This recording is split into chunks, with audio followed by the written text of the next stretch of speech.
ವ್ಯಾಖ್ಯಾಮುದ್ರಾಂ ಕರಸರಸಿಜೈಃ ಪುಸ್ತಕಂ ಶಂಖಚಕ್ರೆ ಬಿಭ್ರದ್ಭಿನ್ನಸ್ಫಟಿಕರುಚಿರೆ ಪುಂಡರೀಕೆ ನಿಷಣ್ಣಃ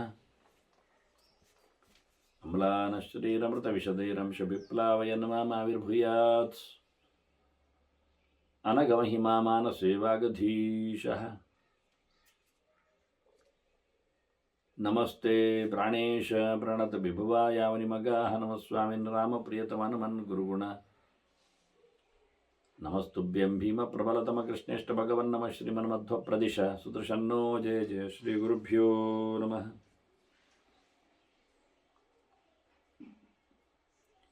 ನಾರಾಯಣಂ ಸುರಗುರುಂ ಜಗದೇಕನಾಥಂ ಭಕ್ತಪ್ರಿಯಂ ಸಕಲಲೋಕನಮಸ್ಕೃತಂ ಚ ತ್ರೈಗುಣ್ಯವರ್ಜಿತಮಜಂ ವಿಭುಮಾದ್ಯಮೀಶಂ ವಂದೇ ಭವಗ್ರಂ ಅಮರಾಸುರಸಿದ್ಧವಂದ್ಯಂ.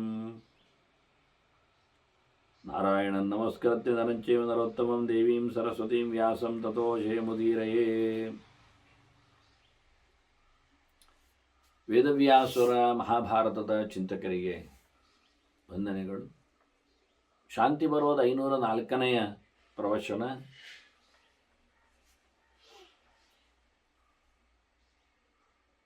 ಅದಾಗಲೇ ಭಗವಂತ ತನ್ನ ನಾಮನಿರ್ವಚನಕ್ಕೆ ತೊಡಗಿದ್ದಾನೆ ಅರ್ಜುನನ ಪ್ರಾರ್ಥನೆಯಂತೆ. ಹಾಗೆ ಒಂದು ವಿಶೇಷ ನಾಮದ ಚಿಂತನೆಗಾಗಿ ಒಂದು ಕಥೆಯನ್ನೇ ಹೇಳಿದ. ಅದು ನಮಗೆ ಸಂಬಂಧಪಟ್ಟದ್ದು ಅಂತ ಹೇಳುತ್ತಾನೆ. ನರನಾರಾಯಣರು ನಾವೇ ಅಲ್ವಾ, ನಾವಲ್ಲಿದ್ದೆವು ಬದರಿಯಲ್ಲಿ ಋಷಿಗಳಾಗಿ ತಪಸ್ಸು ಮಾಡುತ್ತಾ. ಆಗ ದಕ್ಷ ಯಜ್ಞದ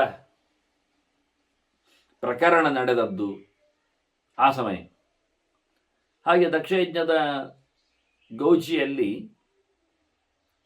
ಯಜ್ಞದ ನಾಶಕ್ಕಾಗಿ ಶಿವನೆಡೆಗೆ ವಾರ್ತೆಯನ್ನು ತಂದವ ದಧೀಚ.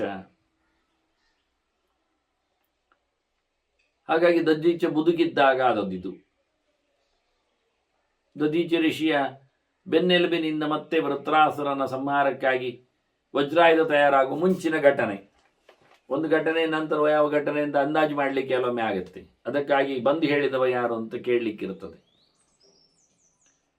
ಹಾಗೆ ರುದ್ರದೇವ ಕೋಪದಿಂದ ಅಲ್ಲಿಂದಲೇ ಶೂಲವನ್ನು ಎಸೆದಿದ್ದಾನೆ ಅಂತ ವಾಕ್ಯ ಬಂತು. ಅದು ದಕ್ಷನ ಯಜ್ಞವನ್ನು ಸಂಹಾರ ಮಾಡಿದ ಬಳಿಕ ಹಿಂದೆ ಬರುವಾಗ ಬದರಿಯ ದಾರಿಯಲ್ಲಿ ಬಂದಿದೆ. ಇವರು ತಪಸ್ಸು ಮಾಡುವ ಪಕ್ಕದಲ್ಲಿ ಹೋಗಿದೆ. ಅದು ನಾರಾಯಣನ ಎದೆಗೆ ತಾಗಿದೆ.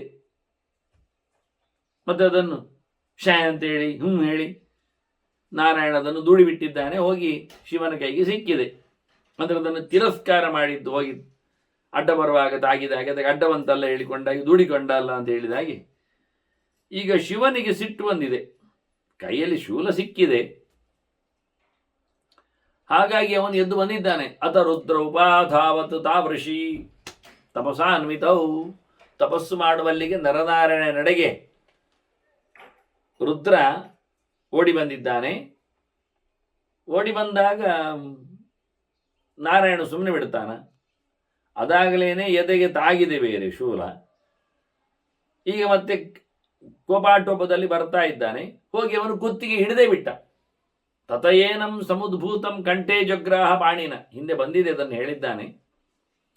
ಕುತ್ತಿಗೆ ಹಿಡಿದು ಬಿಟ್ಟಿದ್ದಾನೆ, ಅಮುಕಿ ಬಿಟ್ಟಿದ್ದಾನೆ ಕುತ್ತಿಗೆಯನ್ನು. ನಾರಾಯಣ ಸ ವಿಶ್ವಾತ್ಮ. ಆಗ ತೇನ ಅಸ್ಯ ಸ್ಥಿತಿ ಕಂಠದ. ಅದನ್ನು ಅವನಿಗೆ ಗಟ್ಟಿ ಹಿಡಿದದ್ರಿಂದ, ಅದನ್ನು ಗುತ್ತಿಗೆಯನ್ನು ಅಮುಕಿ ಹಿಡಿದದ್ರಿಂದ, ಪೆಜಂಕಿದ್ರಿಂದ ಏನಾಯಿತು ಕೇಳಿದರೆ ಅಲ್ಲಿಗೆ ಅದು ಕಲರ್ ಚೇಂಜ್ ಆಗಿದೆ. ನೆತ್ತರು ಕ್ಲಾಟ್ ಆದ ಹಾಗೆ ಆಗಿ ಕಪ್ಪಿಟ್ಟು ಹೋಗಿದೆ. ಶಿತಿ ಕಂಠತ. ನವಿಲಿನ ಕುತ್ತಿಗೆ ಹಾಗೆ ಕಲರಿಗೆ ಹೋಗಿದೆ ಅಂತ ಹೇಳಿ ನೀಲಕಂಠ ಆದ ಬಗೆ ಇನ್ನೊಂದು ಉಪಾಯವನ್ನು ಅನೇಕ ಕಾರಣಗಳನ್ನು ಹೇಳುತ್ತಾ ಪಾರ್ವತಿ ನೋಡಿ ಆಗಿದೆ ಎನ್ನುವ ಮಾತೆಲ್ಲ ಬಂದಿತ್ತಲ್ಲ, ಅದನ್ನು ನೀವು ಕೇಳಿರಬಹುದು. ಶಿವರಾತ್ರಿ ಪ್ರಕರಣದಲ್ಲಿ ಅದನ್ನು ಉಲ್ಲೇಖ ಮಾಡಿದ್ದೇನೆ. ಇಲ್ಲಿ ಭಾರತದಲ್ಲಿ ಆ ಚರಿತ್ರೆ ಬರಲಿಲ್ಲ. ಅದು ಪುರಾಣದಲ್ಲಿ ವೇದವ್ಯಾಸರು ಹೇಳಿದ ಮತ್ತೊಂದು ಮುಖ. ಅಂದರೆ ವಿಷ್ಣುವಿನ ಪ್ರಸಾದವನ್ನು ಶಿವನೊಬ್ಬನೇ ತಿಂದುಬಿಟ್ಟ. ಅದಕ್ಕೆ ಇವಳಿಗೆ ಸಿಟ್ಟು ಪಾರ್ವತಿಗೆ, ನನಗೆ ಕೊಡಲಿಲ್ಲ, ನಾನು ಕೊಡದೆ ತಿಂದಿಯಲ್ಲ. ಹಾಗೆ ಹೀಗೆ ದುರುಗುಟ್ಟಿಕೊಂಡು ತಿಂದಾಕಿದ್ದನ್ನು ಕುತ್ತಿಗೆಯನ್ನು ನೋಡ್ತು ಕೂತಿದ್ದಾಳೆ. ಹಾಗೆ ಕುತ್ತಿಗೆ ನೋಡ್ಲಿಕ್ಕೆ ಹೋಗಿ ಕಪ್ಪಾದದ್ದು. ಅವಳು ಮೊದಲೇ ಕಪ್ಪು, ಮತ್ತೆ ತಪಸ್ಸು ಮಾಡಿ ಅವಳು ಗೌರಿ ಆದದ್ದು, ಬಿಳಿ ಆದದ್ದು, ಕಾಳಿ ಅವಳು ವಾಸ್ತವವಾಗಿ. ಹಾಗಾಗಿ ಮತ್ತಷ್ಟು ದುರುಗುಟ್ಟಿ ನೋಡುವಾಗ ಇನ್ನಷ್ಟು ಕಪ್ಪು ಕಣ್ಣಿನಿಂದ, ಅದು ಕಾಡಿಗೆ ಹಾಕಿದ ಕಣ್ಣಿನಿಂದ ದುರುಗುಟ್ಟಿ ನೋಡ್ಲಿಕ್ಕೆ ಹೋಗಿ ಶಿವನ ಕುತ್ತಿಗೆ ಕಪ್ಪಾಯಿತು ಅಂತ ಮಾತು ಬರುತ್ತೆ. ಹಾಗೆ ಹಿಂದೊಮ್ಮೆ ನಾವು ಮಾತು ಕೇಳಿದಿವಲ್ಲ, ತ್ರಿಪುರಾಸುರ ಸಂಹಾರಕ್ಕೆ ಹೊರಟ ರುದ್ರನಿಗೆ ವಿರೋಧ ಮಾಡಬೇಕು ಅಂತ ದೈತ್ಯಗುರು ಶುಕ್ರಾಚಾರ್ಯ ತನ್ನ ಕೂದಲನ್ನು ಕಿತ್ತು ಬೆಂಕಿಗೆ ಹಾಕಿ ಅಲ್ಲಿಂದ ಎದ್ದು ಬಂದ ಹಾವುಗಳಿಂದ ಶಿವನ ಕುತ್ತಿಗೆಯನ್ನು ಅಮುಗಿಸಿದ್ದಾನೆ. ಮತ್ತೇನಾಯ್ತು ಕತೆ ಹೇಳಲಿಲ್ಲ, ಹಾಗಾಗಿ ಕಪ್ಪಾಯಿತು, ಅಷ್ಟೇ ಮುಗಿಯಿತು. ಹಾವುಗಳು ಹೀಗೆ ಸುತ್ತಾಕಿ ತಿಕ್ಕಿದ್ದರಿಂದ ಅದರಲ್ಲಿ ಗೆರೆಗಳು ಬಿದ್ದವು ಕುತ್ತಿಗೆಯಲ್ಲಿ. ಹೀಗೆ ಅನೇಕ ಕಾರಣಗಳನ್ನು ಉಲ್ಲೇಖ ಮಾಡಿದ. ಈಗ ನಾರಾಯಣವನನ್ನು ಅಮುಕಿಡ್ದ. ಮುಂದೆ ಕತೆ ಏನಾಯಿತು? ಕತೆ ನರನ ಕೂತಿದ್ದಾನೆ ಪಕ್ಕದಲ್ಲಿ, ಅವನಿಗೂ ಸಿಟ್ಟು ಬಂತು. ಇಲ್ಲಿಂದ ಹೋದದ್ದು ಆಯುಧ ಬೇರೆ, ತಾಗಿಕೊಂಡು ಹೋಗಿದೆ, ಒರೆಸಿಕೊಂಡು ಹೋಗಿದೆ. ಒಂದು ದೃಷ್ಟಿಯಿಂದ ಆಕ್ಸಿಡೆಂಟ್ ಆದ ಹಾಗೆ. ವಾಹನ ಆಗಲಿ ಆಯುಧ ಆಗಲಿ ಎಲ್ಲ ಒಂದೇ. ನಾವು ಸುಮ್ಮನೆ ತಪಸ್ಸು ಮಾಡ್ತಾ ಇದ್ದೇವೆ, ನಡುವೆ ಒಂದು ಗುದ್ದಿಕೊಂಡು ಹೋಗಿದೆ ಅದು. ಇವನೇನು ಆಯುಧವನ್ನು ಮುರಿದಾಗಲಿಲ್ಲ, ಬಂತಲ್ಲಿ ಹೇಳಿ ಸಿಟ್ಟು ಮಾಡಿಕೊಂಡದನ್ನು ಅವನಿಗೆ ಹೊಡಿದಾಗೆ ಹೊಡಿಲಿಲ್ಲ, ಹೇಳಿ ಅದನ್ನು ತಿರಸ್ಕರಿಸಿದ್ದಷ್ಟೇ. ಆದರೆ ರುದ್ರನಿಗೆ ಸಿಟ್ಟು ಬಂದಿದೆ. ಮತ್ತೆ ಅವನ ಕೈಗೆ ಸಿಕ್ಕಿದೆ ಅದು, ಎಲ್ಲಿಯೂ ಬಿಸಾಡಲಿಲ್ಲವ, ತುಂಡು ಮಾಡಲಿಲ್ಲ, ಬಿಸಾಡಲಿಲ್ಲ, ತಾನೇ ಇಟ್ಕೊಳ್ಳಿಲ್ಲ. ಎಷ್ಟೆಲ್ಲ ಮಾಡ್ಬೋದಿತ್ತು ನೋಡಿ. ಬಂದ ಶೂಲವನ್ನು ತಾನೇ ಇಟ್ಕೊಳ್ಬೋದಿತ್ತು, ಅದು ಮಾಡಲಿಲ್ಲ. ಅದನ್ನು ಉಪಯೋಗಿಸಬಾರದು ಎನ್ನತಕ್ಕಂತಹ ಗತ್ತು ಇದ್ದರೆ ಮುರಿದಾಕ್ಬೋದಿತ್ತು. ಒಂದ್ಸರ್ತಿ ಕರ್ಣ ತೋರಿಸಿದ್ದಾನೆ ಭೀಮಸೇನನಿಗೆ, ನಾನು ನಿನಗೆ ಶಕ್ತಿ ಉಂಟು ನನ್ನ ಹತ್ರ, ಅದು ಇಂದ್ರ ಕೊಟ್ಟದ್ದು, ನಾನದು ನಿನಗೆ ಹೊಡಿತಾ ಇಲ್ಲ, ಅದು ಯಾರನ್ನಾದ್ರೂ ಕೊಲ್ತದೆ ಅಂತ ಅದಕ್ಕೆ ಪವರ್ ಇದೆ, ನಾನದನ್ನು ಹೊಡೆದ್ರೆ ನೀನು ಸಾಯ್ತಿ ಹೇಳಿಕೊಂಡವ ಅದಕ್ಕೆ ಒಂದು ಡುಪ್ಲಿಕೇಟ್ ಇನ್ನೊಂದು ಶಕ್ತಿಯನ್ನು, ಈಗ ಒಂದು ತೋರಿಸ್ಲಿಕ್ಕೋಸ್ಕರ ಮತ್ತೊಂದು ಶಕ್ತಿಯನ್ನು ಬಿಸಾಡಿ ತೋರಿಸ್ತಾನೆ. ನಿನಗೂ ನಾನು ಒಳ್ಳೆಯ ಶಕ್ತಿಯನ್ನು ಬಿಸಾಡೋದಿಲ್ಲ, ಡುಪ್ಲಿಕೇಟ್ ಶಕ್ತಿಯನ್ನು ಬಿಸಾಡ್ತೇನೆ, ಈಗ ನನ್ನ ಹತ್ರ ಶಕ್ತಿ ಉಂಟು, ಅದು ಸಾಯಿಸ್ತದೆ ಅಂತ. ಅದಕ್ಕೆ ಭೀಮಸೇನ ಏನು ಮಾಡ್ತಾನೆ ಅಂದರೆ, ನೀನು ಎಂಥ ಒಳ್ಳೆ ಶಕ್ತಿ ಬಿಸಾಡಿದ್ರು ನೋಡಿ ಹೇಗಿರ್ತದೆ ಅಂತೇಳಿ ಅದನ್ನು ಹಾರಿ ಕ್ಯಾಚ್ ಹಿಡಿದು ಹೇಳಬಾರ್ದಲ್ಲ, ಹಿಡಿದು ಅಷ್ಟೇ, ಹೌದು, ತುಂಡು ಮಾಡಿಬಿಟ್ಟ. ತುಂಡು ಮಾಡಿ ಎಸೆ ತೋರಿಸ್ತಾನೆ, ನೋಡು ನೀನು ಒರಿಜಿನಲ್ ಶಕ್ತಿ ಬಿಸಾಡಿದ್ರು ಅದರ ಹಣೆ ಬರ ಹೀಗೆ ಮಾಡ್ತೇನೆ ನಾನು, ನನ್ನ ಶಕ್ತಿ ಅಷ್ಟೇ ಉಂಟು. ಹಾಗೆ ನಾರಾಯಣ ತ್ರಿಶೂಲವನ್ನು ತುಂಡು ಮಾಡಲಿಲ್ಲ. ಫಸ್ಟ್ ಒನ್ ಒಳಗಿಟ್ಕೊಳ್ಳಿಲ್ಲ, ನನಗಾಯಿತು ಅಂತ ಹೇಳಿಕೊಂಡು ಹೇಗೆ ಬಂದಾಯ್ತಲ್ಲ ನನಗೆ ಇರಲಿ ಅಂತ ಇಟ್ಕೊಳ್ಳಿಲ್ಲ. ಇನ್ನೊಬ್ಬರ ಆಯ್ದು ಯಾರಿಗೆ ಬೇಕು ಮಾರ್ಯಾರೆ ಅಂತ ಇಟ್ಕೊಳ್ಳಿಲ್ಲ. ಮತ್ತೆ ತುಂಡು ಮಾಡಿ ಅವನಿಗೂ ಇಲ್ಲದ ಹಾಗೆ ಮಾಡಲಿಲ್ಲ, ತುಂಡು ಮಾಡಲಿಲ್ಲ. ತುಂಡು ಮಾಡಲಿ ಬರ್ತಿತ್ತು, ಘಾಸಿ ಮಾಡಿದ್ದಕ್ಕೆ ತುಂಡು ಮಾಡಿಬಿಡುವ ಅಂತ, ತುಂಡು ಮಾಡಲಿಲ್ಲ, ಇರಲಿ ಅಂತ. ಮತ್ತೆ ಅದನ್ನು ಎಲ್ಲಿಯೋ ಎಸಿಬಹುದಿತ್ತು, ತನಗೆ ಬೇಡ, ತುಂಡು ಮಾಡಲಿಲ್ಲ, ಇನ್ನು ಯಾರಿಗೂ ಸಿಗುವುದು ಬೇಡ ಅಂತೇಳಿ ಗಂಗಾ ನದಿಗೋ ಪ್ರಪಾತಕ್ಕೋ ಭೂತಾಳಕ್ಕೋ ಎಸಿಬಹುದಿತ್ತು, ಅದು ಮಾಡಲಿಲ್ಲ. ಮತ್ತೆ ಯಾರಿಗಾದರೂ ಕೊಡಬಹುದಿತ್ತು, ಹೇಗೆ ಇಲ್ಲಿ ಬಂದಾಗಿದೆ, ನನಗಂತೂ ಬೇಡ, ತುಂಡಂತೂ ಮಾಡುವುದಿಲ್ಲ, ಇನ್ನು ಯಾರಿಗಾದ್ರೂ ಉಪಯೋಗಕ್ಕಾಗಲಿ ಹೇಳಿಕೊಟ್ಟು ಗಮ್ಮತ್ನಲ್ಲಿ ಅಲ್ಲಿ ಬಂದವರು ಯಾರಿಗಾದ್ರೂ ಕೊಟ್ಟು ಗಿಫ್ಟ್, ಅದು ಮಾಡಲಿ. ನೋಡಿ ಎಷ್ಟು ಪಾಸಿಬಲ್ಸ್ ಉಂಟು ನೋಡಿ ಬಂದದ್ದಕ್ಕೆ ವಿಷಯ. ಇಷ್ಟಾಗಿ ಅದನ್ನು ಅವನ ಕೈಗೆ ಸಿಗುವಾಗಿಂದ ಕಳಿಸಿಬಿಟ್ಟಿದ್ದಾನೆ. ಇಷ್ಟಾದರೂ ರುದ್ರನಿಗೆ ಕೋಪ ಬಂದದ್ದು, ಬಂದಿದ್ದಾನೆ, ಬಂದದ್ದಕ್ಕೆ ಕುತ್ತಿಗೆ ಗಟ್ಟಿ ಬಿಡ್ತಿದ್ದಾನೆ. ಏನು ಚಾಪು ಅಂತೇಳಿ ಸಿಟ್ಟಿನಲ್ಲಿ ನರನು ಕುದಿತಾ ಇದ್ದಾನೆ. ಅವನು ಒಂದಿಷ್ಟು ಅತ ರುದ್ರ ವಿಘಾತಾರ್ಥ ಇಶೀಕಾಂ ನರ ಉದ್ಧರನ್ ಮಂತ್ರ ಇಷ್ಟ ಸಂಯೋಜಾಶು ಸ್ವಭವತ್ ಪರಶುರ್ ಮಹಾನ್. ಬಂದದ್ದಕ್ಕೆ ಅವನಿಗೆ ಅಲ್ಲಿಯೇ ಇದ್ದದ್ದನ್ನು ಹುಲ್ಲನ್ನೆತ್ತಿಕೊಂಡ ನರ. ಇದು ಮಾಮೂಲಿ, ಈ ಕತೆ ನಮ್ಮ ಹಿಂದೆ ಗೊತ್ತುಂಟಲ್ಲ, ಹುಲ್ಲು ಎತ್ತಿದ ಕತೆ. ಇದು ಸಂಧಾನದಲ್ಲಿ ಬಂದ ಕತೆ. ಉದ್ಯೋಗ ಬರಬೇಕು ಹೋಗ್ಬೇಕು ನಾವು ಬಹಳ ಹಿಂದಕ್ಕೆ. ಅಲ್ಲಿ ಏನಾಯಿತು, ಅಲ್ಲಿ ಕೃಷ್ಣ ಮಾತಾಡುವಾಗ ಅರ್ಜುನ ಯಾರು ಗೊತ್ತುಂಟಾ, ನಾನು ಮತ್ತು ಅರ್ಜುನ ನರನಾರಾಯಣರು. ಒಂದು ಸರ್ತಿ ಈಗ ಆಗಿದೆ ಗಲಾಟೆ. ಯಾಕೆ ಅಂದರೆ ಡಂಬೋದ್ಭವ ಅಂತ ಒಬ್ಬ ಬಂದ. ಅವನಿಗೆ ಡಂಬವೇ ಹೆಚ್ಚು, ಅವನಿಗೆ ಬೂಟಾಟಿಗೆ. ಅವನು ಊರಲ್ಲೆಲ್ಲ ಲಡಾಯಿ ಮಾಡೋದು ಸಿಕ್ಕವರಲ್ಲೆಲ್ಲ. ಅವನಿಗೆ ಭಾರಿ ದರ್ಪ. ಆಗ ಯಾರೋ ಹೇಳಿದರು ಮತ್ತೆ ಅವನಿಗೆ ಎಲ್ಲ ಸೋತು ಸುಣ್ಣಾಗಿ ಪೆಟ್ಟು ತಿಂದು ಯಾರು ಹೋರಾಟಕ್ಕೆಲ್ಲ ಬರುವುದಿಲ್ಲ. ಕೊನೆಗೆ ಅವರಿಗೆ ಋಷಿಗಳೆಲ್ಲ ಹೇಳಿದರು, ನಿನ್ನ ಸೊಕ್ಕು ಮುರಿಬೇಕಾದರೆ ನಿನಗೆ ಅಲ್ಲಿ ಬದರಿಯಲ್ಲಿ ನರನಾರಾಯಣರು ಇದ್ದಾರೆ, ತಪಸ್ಸು ಮಾಡುವವರು. ಅವರು ನಿನಗೆ ಒಳ್ಳೆ ಮದ್ದರೆತ್ತಾರೆ. ನೀನಲ್ಲಿ ಹೋಗು, ನಿನಗೆ ಭಾರಿ ಹೋರಾಟದಲ್ಲಿ ತೀಟೆ ಉಂಟು ಅಂತಾದರೆ ಅದರದ್ದೊಂದು ಕಡಿಮೆ ಆಗ್ತದೆ ಅಂತೇಳಿ. ಸರಿ, ಬಂದ ಅಲ್ಲಿಗೆ. ರಾಜ ಬಂದ ಅಂತೇಳಿ ಋಷಿಗಳು ಬರಮಾಡಿಸಿಕೊಂಡ್ರು. ಸ್ವಾಗತ ಅಂತ ಹೇಳಿದರು. ಏನು ಬೇಕೋ, ಹಣ್ಣು ಬೇಕೋ, ನೀರು ಬೇಕೋ, ಮತ್ತೊಂದು ಬೇಕೋ ಅಂತ ಆತಿಥ್ಯದ ಬಗ್ಗೆ ಚಿಂತನೆ ಮಾಡಿದರೆ ಇವ ಡಂಬ ಇವನದ್ದು. ನಾನು ಬಂದದ್ದು ನಿಮ್ಮ ಹತ್ರ ಏನು ಆತಿಥ್ಯ ತಗೊಳ್ಳಿಕ್ಕಲ್ಲ. ನಾನು ಬಂದದ್ದು ನಿಮ್ಮಲ್ಲಿ ಲಡಾಯಿಗೆ, ಹೋರಾಟ ನನಗೆ ಕೊಡಿ, ನೀವು ಭಾರಿ ಹೋರಾಡ್ತೀರಂತೆ ಎಂದು ನಾನು ಕೇಳಿ ಬಂದಿದ್ದೆ. ಇಲ್ಲ ಮಾರೆ, ನಾವು ತಪಸ್ವಿಗಳು, ನೋಡಿ ಎಷ್ಟು ಸಪೂರ ಇದ್ದೇವೆ, ನಮ್ಮ ಹತ್ರ ಇರೋದು ನೋಡು ಕಮಂಡಲು, ದಂಡ, ಅಜಿನ, ಅಕ್ಷಮಾಲೆ, ಇನ್ನೆಂದುಂಟು, ಮತ್ತೆಂತ ಇಲ್ಲ ನಾವು. ಇಲ್ಲ, ಆಗುವುದಿಲ್ಲ, ನೀವು ಯುದ್ಧ ಮಾಡಲೇಬೇಕು, ನನ್ನ ಹತ್ರ ಹೇಳಿ.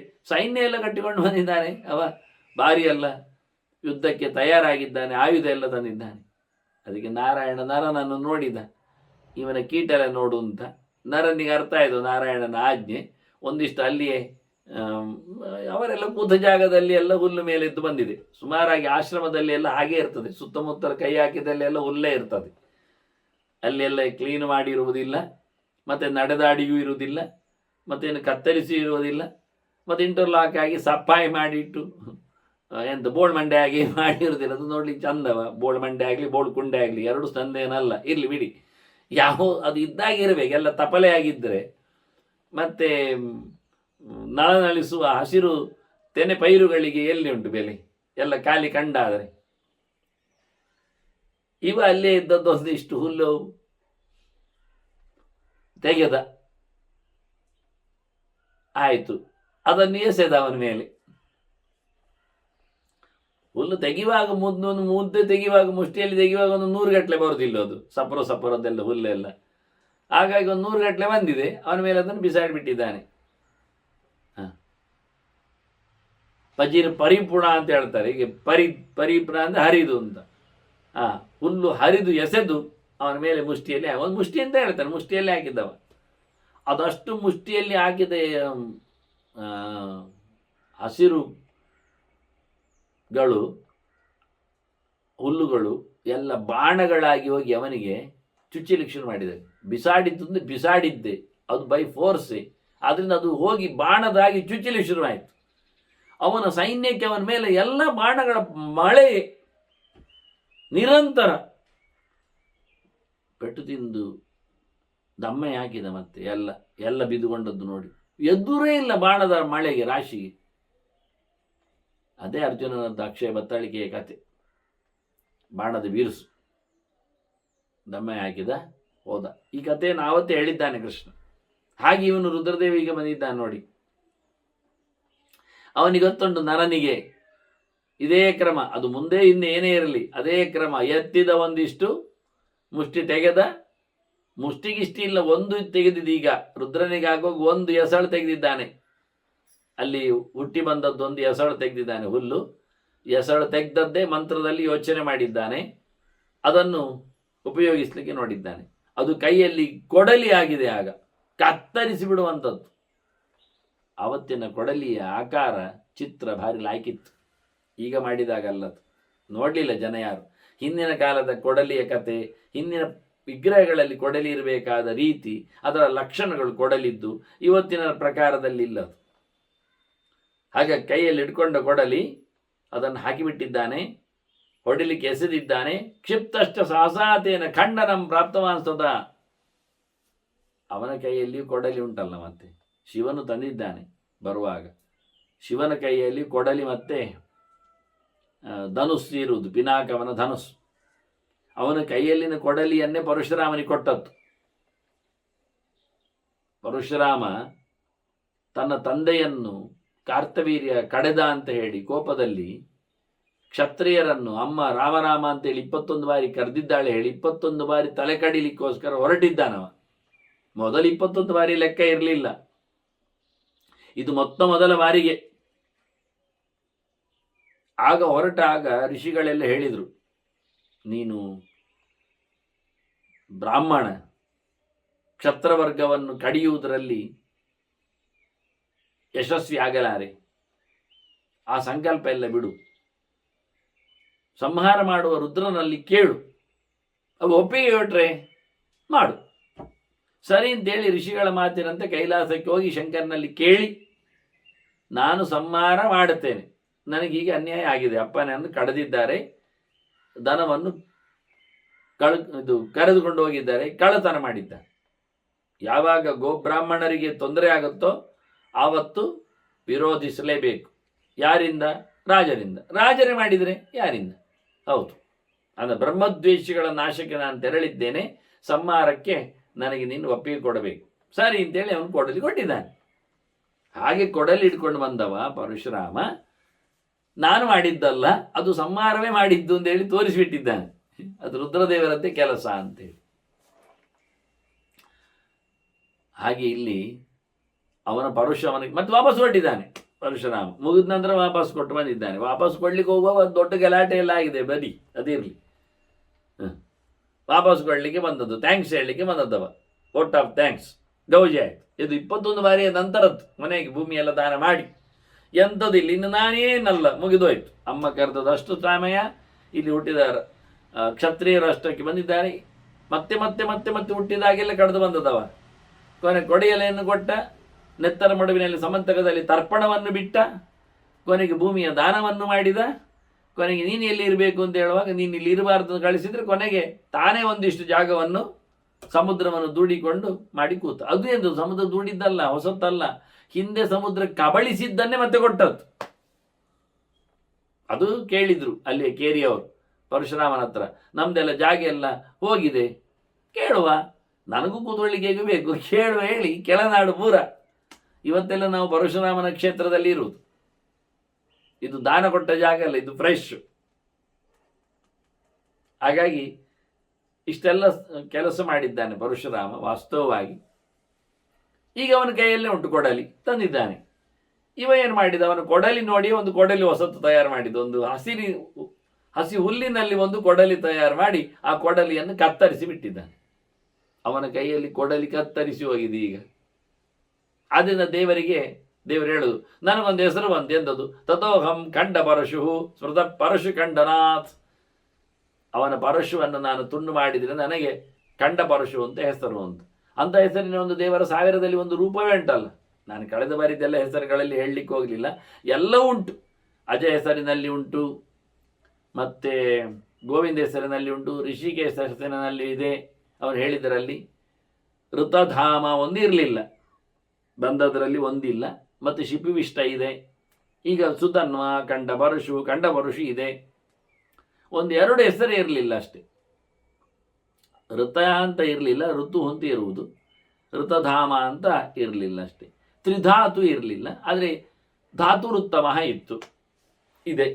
ಹೀಗೆ 1-2 ಇಲ್ಲಿ ಹೇಳಿದ ಕೃಷ್ಣನ ಅಪೂರ್ವ ನಾಮಗಳಲ್ಲಿ 1000 ಭಗವಂತನ ರೂಪಗಳಲ್ಲಿ ಇರತಕ್ಕಂತಹ ಕೆಲವು ನಾಮಗಳು ಇರಲಿಲ್ಲ ಅಷ್ಟೇ. ಕಂಡಪರಶು ಉಂಟು. ಕಂಡಪರಶು ಏನರ್ಥ? ಮೊಂಡು ಕೊಡಲಿಯವ ಅಂತ ಅರ್ಥ ಅಲ್ಲ, ಇನ್ನಾಗಿ ಬರಿಬೇಡಿ. ತುಂಡು ಕೊಡಲಿ ಹಿಡಿದವ ಅದಲ್ಲ, ಕೊಡಲಿ ತುಂಡು ಮಾಡಿದವ ಅಂತ ಅರ್ಥ ಬರೀಲಿಕ್ಕೆ. ನೀವು ಪುಸ್ತಕ ಹುಡುಕ್ಲಿಕ್ಕೆ ಗೊತ್ತಾಗ್ತದೆ, ಖುಷಿ ಇರ್ತದೆ. ಯಾರ ಹತ್ರ ಆದರೂ ಈಗೆಲ್ಲ ತುಂಬ ಜನರೆಲ್ಲ ಅನುವಾದ ಮಾಡುವುದೇ, ಕ್ಲಾಸ್ ಮಾಡುವುದೇ, ಹೇಳುವುದೇ ಗೊತ್ತು ಇರಬೇಕಾಗಿ ಯಾರು ಬರ್ದದ್ದು ನೋಡಿ ಹೇಳಲಿಕ್ಕೆ ಬರ್ತದೆ. ಈಗ ಎಷ್ಟು ಜನ ಮಾರ್ಯಾರೆ ಭಾಗವತ ಪ್ರವಚನಕಾರರು ಎಲ್ಲ ಗೌಜಿ ಹೇಳುವುದೇ, ಶ್ಲೋಕ ಓದುವುದೇನು, ಅರ್ಥ ಹೇಳುವುದೇನು, ಅದರ ಬಗ್ಗೆ ಟಿಪ್ಪಣಿ ಏನು, ಭಾಳ ಅದ್ಭುತ. ಇವರಿಗೆಲ್ಲ ಎಲ್ಲಿ ಪಾಠ ಆಗಿದೆ ಹೇಳಿದರೆ, ಯಾರು ಹೇಳಿದ್ದಾರೆ ಹೇಳಿದರೆ, ಅದೆಲ್ಲ ನಾವು ಕನ್ನಡದಲ್ಲಿ ಪುಸ್ತಕ ಸಿಕ್ಕಿದೆ, ಅದನ್ನು ಓಡಿ ಹೇಳುವುದು, ಅಲ್ಲಿ ಆಯ್ತಲ್ಲ. ಅದಕ್ಕೆ ಜನ ಮತ್ತು ಅದಕ್ಕೊಂದು ವ್ಯವಸ್ಥೆ ಭಾಳ ವೈಭವದಲ್ಲಿ ಆಗ್ತಾ ಉಂಟು. ಅದು ಇದು ಮಾತ್ರ ಅಲ್ಲ, ನಾನು ಭಾಗವತ ಮಾತ್ರ ಹೇಳೋದಿಲ್ಲ. ಭಾಗವತ, ಹರಿಕಥಾಮೃತ ಸಾರ, ಇನ್ನೊಂದು ಕಡೆಯಲ್ಲಿ ವಿಷ್ಣು ಪುರಾಣ, ಮತ್ತೊಂದು ಕಡೆಯಲ್ಲಿ ಯುಕ್ತಿ ಮಲ್ಲಿಕೆ, ಯಾರ ಹೊತ್ತಾಗಿ ಏನು ಅಂತ ಪ್ರಶ್ನೆ ಇಲ್ಲ, ಯಾರು ಯಾವುದು ಆಗುವುದು ಹೇಳ್ತಾನೆ ಇರುವುದು ಹೇಳುವುದು ಎಲ್ಲವೂ ಕನ್ನಡದಲ್ಲಿ ಬಂದಿದೆ ಈಗ. ಅದರಿಂದ ತಪ್ಪಿದ್ದರೆ ಅವರದ್ದು, ಆಗ ಕೂಡಲೇ ಹೇಳ್ತಾರೆ ಅವರು, ತಪ್ಪು ಹೇಳಿದ್ರಿ, ಇಲ್ಲ ಬಾ ಅಲ್ಲಿದ್ದದ್ದನ್ನೇ ಹೇಳಿದ್ದು, ಆಗ ಅವರಿಗೆ ವರೆಸ್ತಾರೆ, ಅನುವಾದಕಾರಿಗೆ ವರೆಸ್ತಾರೆ. ಆದರೆ ಪುಣ್ಯಾತ್ಮರಿಗೆ ಯಾವುದು ತಪ್ಪು ಯಾವುದು ಸರಿ ಗೊತ್ತೂ ಆಗುವುದಿಲ್ಲ, ಹಾಗಾಗಿ ವಿರೋಧಿಗಳು ಯಾರು ಇರುವುದಿಲ್ಲ. ಮತ್ತೆ ಯಾಕೆ ಪಾಪ ಅವನದ್ದು ಹೊಟ್ಟೆ ಅನ್ನ ಕಸಿಯುವುದು ಹೇಳಿಕೊಂಡು. ಮತ್ತೆ ಅದು ಹೆಂಗಸರು ಅಂತ ಇಲ್ಲ, ಮಕ್ಕಳು ಅಂತಿಲ್ಲ, ಮದುವೆ ಆದವರಂತಿಲ್ಲ, ಆಗದವರಿಲ್ಲ, ಗಂಡಸರಿಲ್ಲ, ಹುಡುಗ ಯಾರು ಹೇಳುವುದೇ, ಯಾರು ಎಲ್ಲರೂ ಹೇಳುವುದೇ. ಈಗ ಸ್ವಂತಕ್ಕೇನು ಪಾಠವಾಗಲಿಲ್ಲ, ಕಲಿತದ್ದು ಇಲ್ಲ, ಕಲಿಯುವುದಿಲ್ಲ, ಅದರ ಆಚೆಗೆ ಈಚೆ ಗೊತ್ತಿಲ್ಲ. ಅದರಿಂದ ಕಂಡ ಪರಶು ಎನ್ನುವುದಕ್ಕೆ ಮೊಂಡು ಕೊಡಲಿ ಅವನು, ತುಂಡಾದ ಕೊಡಲಿ ಅವನು, ಕೊಡಲಿಯನ್ನು ತುಂಡು ಮಾಡಿದವನು, ಏನೆಲ್ಲ ಅರ್ಥ ಬರೆದ್ರು ಸರಿ ಇಲ್ಲ. ನಿಜವಾಗಿ ವಿಷಯ ಆದದ್ದು ಹೀಗೆ, ದೇವರಿಗೆ ಆ ಹೆಸರು ಬರಲಿಕ್ಕೆ ಕಾರಣ ಆದದ್ದು. ಆದರೆ ಅವನು ಇಟ್ಕೊಂಡದ್ದು ಯಾವುದೋ ಅರ್ಥದಲ್ಲಿ ಇಟ್ಕೊಳ್ಬೋದು, ಅದು ವಿಷಯ ಬೇರೆ. ಅಖಂಡ ಅಂದರೆ ತುಂಡಾಗದ್ದು, ಅಖಂಡವಾದಂಥ, ಕೆಲವೊಮ್ಮೆ ಅಖಂಡ ಭಜನೆ ಅಂತೆಲ್ಲ ಇರ್ತದಲ್ಲ ಹಾಗೆ. ಇಲ್ಲಿ ಖಂಡ ಪರಶು ಬಹಳ ಚೆನ್ನಾಗಿ ನಿರ್ವಚನವನ್ನು ಕೊಟ್ಟ. ಈಗ ನಾರಾಯಣ ನಿರ್ವಚನ ಕೊಡಲಿಕ್ಕೆ ಹೊರಟದ್ದು, ಅಂದರೆ ಕೃಷ್ಣ ಇಲ್ಲಿ ಅರ್ಜುನನ ಹತ್ರ ಹೇಳಲಿಕ್ಕೆ ಹೊರಟದ್ದು, ಇದು ನನಗೆ ಹೆಸರು ಬಂದದ್ದು ಅಂತ ಹಿಂದೆ ಹೇಳ್ತಾನೆ. ನೋಡಿ, ಈಗ ತುಂಡು ಮಾಡಿದ್ದು ಪರಶು ನರ, ನರನಲ್ಲಿ ನಾರಾಯಣ ಇದ್ದಾನೆ, ಅದಕ್ಕೆ ಅವನು ಹೇಳಿಯೇ ಮಾಡಿದ್ದು ಅಂತ ಗೊತ್ತಾಗಲಿಕ್ಕೆ ಯಾರಿಗೂ ಆಗ್ತದೆ ಹೆಸರು ಕೊಡುವ ಕಥೆಯಲ್ಲಿ ಹೇಳಿದಾಗ. ಮತ್ತೆ ಕಥೆಯಲ್ಲಿ ಏನಾಯಿತು, ಕೃಷ್ಣ ಹೇಳಬೇಕಲ್ಲ ಕಥೆಯಲ್ಲಿ ಏನಾಯ್ತು. ಕಥೆಯಲ್ಲಿ ಮತ್ತೆ ರುದ್ರನಿಗೆ ಊಟ ಸಿಕ್ಕಿದ್ದು ಬಿಡಿ, ದಕ್ಷಯಜ್ಞದ್ದು ಕೊನೆಯವರೆಗೆ, ಮುಂದುವರಿಕೆ ಕೊನೆಯವರೆಗೆ. ರುದ್ರಸ್ಯ ಭಾಗಂ ಪ್ರದದುಹು ಭಾಗಂ ಉಚ್ಚೇಶನಂ ಪುನಃ, ಉಳಿದದ್ದೆಲ್ಲ ನಿನಗೆ ಅಂತ ಹೇಳಿ ಕೊಟ್ಟರು, ಬಿಟ್ಟರು. ಉಳಿದದ್ದು ಅವನಿಗೆ. ಏಷತೆ ರುದ್ರಭಾಗ ಹಾ ಅಂತ ಹೇಳಿಕೊಂಡು. ಹಾಗಾಗಿಯೇ ಯಜ್ಞದ ಮಂಟಪದಲ್ಲಿ, ಯಜ್ಞದ ನಂತರದಲ್ಲಿ ಯಾವುದೇ ಉಳಿದದ್ದನ್ನು ಯಾರು ತೆಗಿಲಿಕ್ಕೆ ಇಲ್ಲ. ಕೊಟ್ಟದ್ದು ತಗೊಂಡೋಗ್ಲಿಕ್ಕೆ, ಬಿಟ್ಟದ್ದು ಅದು ರುದ್ರನಿಗೆ, ಅದವನಿಗೆ ಲೆಕ್ಕ. ಮತ್ತು ಅವನ ಹತ್ರ ಕೇಳಬೇಕು ತೆಗಿಲಿಕ್ಕೆ ಅಷ್ಟೆ. ಹಾಗಾಗಿ ಮರುತರಾಜ ಎಲ್ಲ ಕಂಡಾಬಟ್ಟೆ ಯಜ್ಞ ಯಾಗ ಎಲ್ಲ ಮಾಡಿ, ಅವನು ಮಾತ್ರ ಏನು ದೇವರು ಮಾಡಿದ್ದು ಅಂತ ಹೇಳಿದಲ್ಲ, ಹಿಮಾಲಯದ ತಪ್ಪಲಿಂದೆಲ್ಲ ಗೋಜಿ ಮಾಡಿದ್ದೆಲ್ಲ ಕೊಟ್ಟದ್ದು ಕೊಟ್ಟು ತಗೊಂಡೋಗಿ ಹೋಗಿ ಮತ್ತೆ ಉಳಿದದ್ದೆಲ್ಲ ಬಿಟ್ಟು ಹೋಗಿದ್ದಾರೆ. ಬೇಕಾದಷ್ಟು ಕೊಡದೆ ಉಳಿದದ್ದುಂಟು. ಹೌದು, ಕೆಲವೊಮ್ಮೆ ಹಾಗೆ ಆಗ್ತದೆ. ಒಂದು 4-5 kg ಸೇಬು ತರಿಸ್ತಾರೆ, ಎಲ್ಲರಿಗೆ ಕೊಡಲಿಕ್ಕೆ ಫಲ ಅಂತ ಹೇಳಿಕೊಂಡು, ಫಲದಾನ ಅಂತ ಹೇಳಿಕೊಂಡು, ಅಥವಾ ಮಂತ್ರಾಕ್ಷರದೊಟ್ಟಿಗೆ ಪ್ರಸಾದದೊಟ್ಟಿಗೆ ಅಂತ ಹೇಳಿಕೊಂಡು ಕೊಡ್ತಾರೆ. ಸುಮಾರು ಖರ್ಚಾಗ್ತದೆ. ಮತ್ತೊಂದು 10-8 ಪೀಸಸ್ ಅಲ್ಲೇ ಉಳಿತದೆ. ಅಂದರೆ ಪೀಸಸ್ ತುಂಡಲ್ಲ, ಇಡೀ ಸೇಬುಗಳು ಒಂದು 8-10 ಉಳಿತದೆ. ಅದು ಕೊಡಲಿಕ್ಕೆ ತೆಗೆದ ತೊಟ್ಟೆಯಿಂದ ತೆಗ್ತಾ ಇದ್ದದ್ರಿಂದ ಅದು ಹಾಗೆ ಉಂಟಲ್ಲಿ. ಮತ್ತು ಜನ ಬರಲಿಲ್ಲ, ಇದ್ದವರೆಲ್ಲ ಕೈ ಖಾಲಿ ಆಯಿತು. ಮತ್ತು ಅದನ್ನು ಹಾಗೆ ಅಲ್ಲಿ ಬಿಟ್ಟು ಹೋಗ್ತಾರೆ. ಬಿಟ್ಟು ಹೋದ ನಂತರ ಅದು ನಿಜವಾಗಿ ರುದ್ರನಿಗೆ ಲೆಕ್ಕ, ಅದು ಕೊಡದೆ ಉಳಿದದ್ದು ಅಂತ ಅರ್ಥ.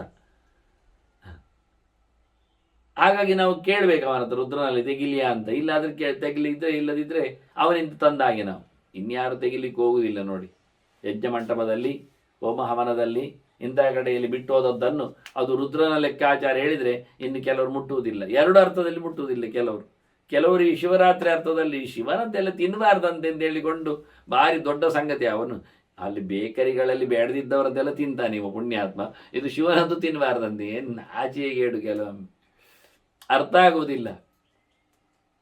ಅವನು ಕೆಲವೊಮ್ಮೆ ಪುಣ್ಯಾತ್ಮ ಬೇಕರಿ ಅವನೇ ಲಿಂಗ ದೈವನಾಗಿರ್ತಾನೆ, ಬಸಪ್ಪ ಆಗಿರ್ತಾನೆ. ಅವನು ಎಲ್ಲರಿಗೂ ಶಿವನಿಗೆ ಸಮರ್ಪಣೆ ಮಾಡಿದ್ದೇ ಇಟ್ಟಿರ್ತಾನೆ ಅಲ್ಲಿ. ಮತ್ತೆ ಇವತ್ತು ತಿನ್ನುವುದಿಲ್ಲ ಹೇಳಿದವನ ಕತೆ ಅಂತದ್ದು. ಎಲ್ಲ ಬೇಕರಿಯವರೆಲ್ಲ ಅವರ ಪೂಜೆ ಪುನಸ್ಕಾರ ಎಲ್ಲ ಉಂಟಲ್ಲಿ ಮಧ್ಯೆಯಲ್ಲಿ. ಕೆಲವೆಲ್ಲ ಎಡೆಯಲ್ಲಿ ಅವರೆಲ್ಲ ಕೂಡಿಸಿಟ್ಟಿರ್ತಾರೆ. ಅದಕ್ಕೆ ಎಲ್ಲವನ್ನು ಕೇಕನ್ನು ಮತ್ತೊಂದನ್ನೆಲ್ಲ ಇಟ್ಟು, ಒಂದು ಸರ್ತಿ ಬಂದದ್ದನ್ನೆಲ್ಲ ಇಟ್ಟು ಮತ್ತೆ ಬದಿಗಿರು. ನಾವೆಲ್ಲ ಭಾರಿ ಚಂದ ಮಾಡಿ ತಗೊಂಡೋಗಿ ಅದನ್ನು ಸಮರ್ಪಣೆ ಮಾಡುವುದೆಲ್ಲ ಹೇಳ್ತಾರೆ. ಮತ್ತೆ ಎಲ್ಲ ತಪ್ಪು ಮಯ ಇರಲಿ ವಾಸ್ತವವಾಗಿ.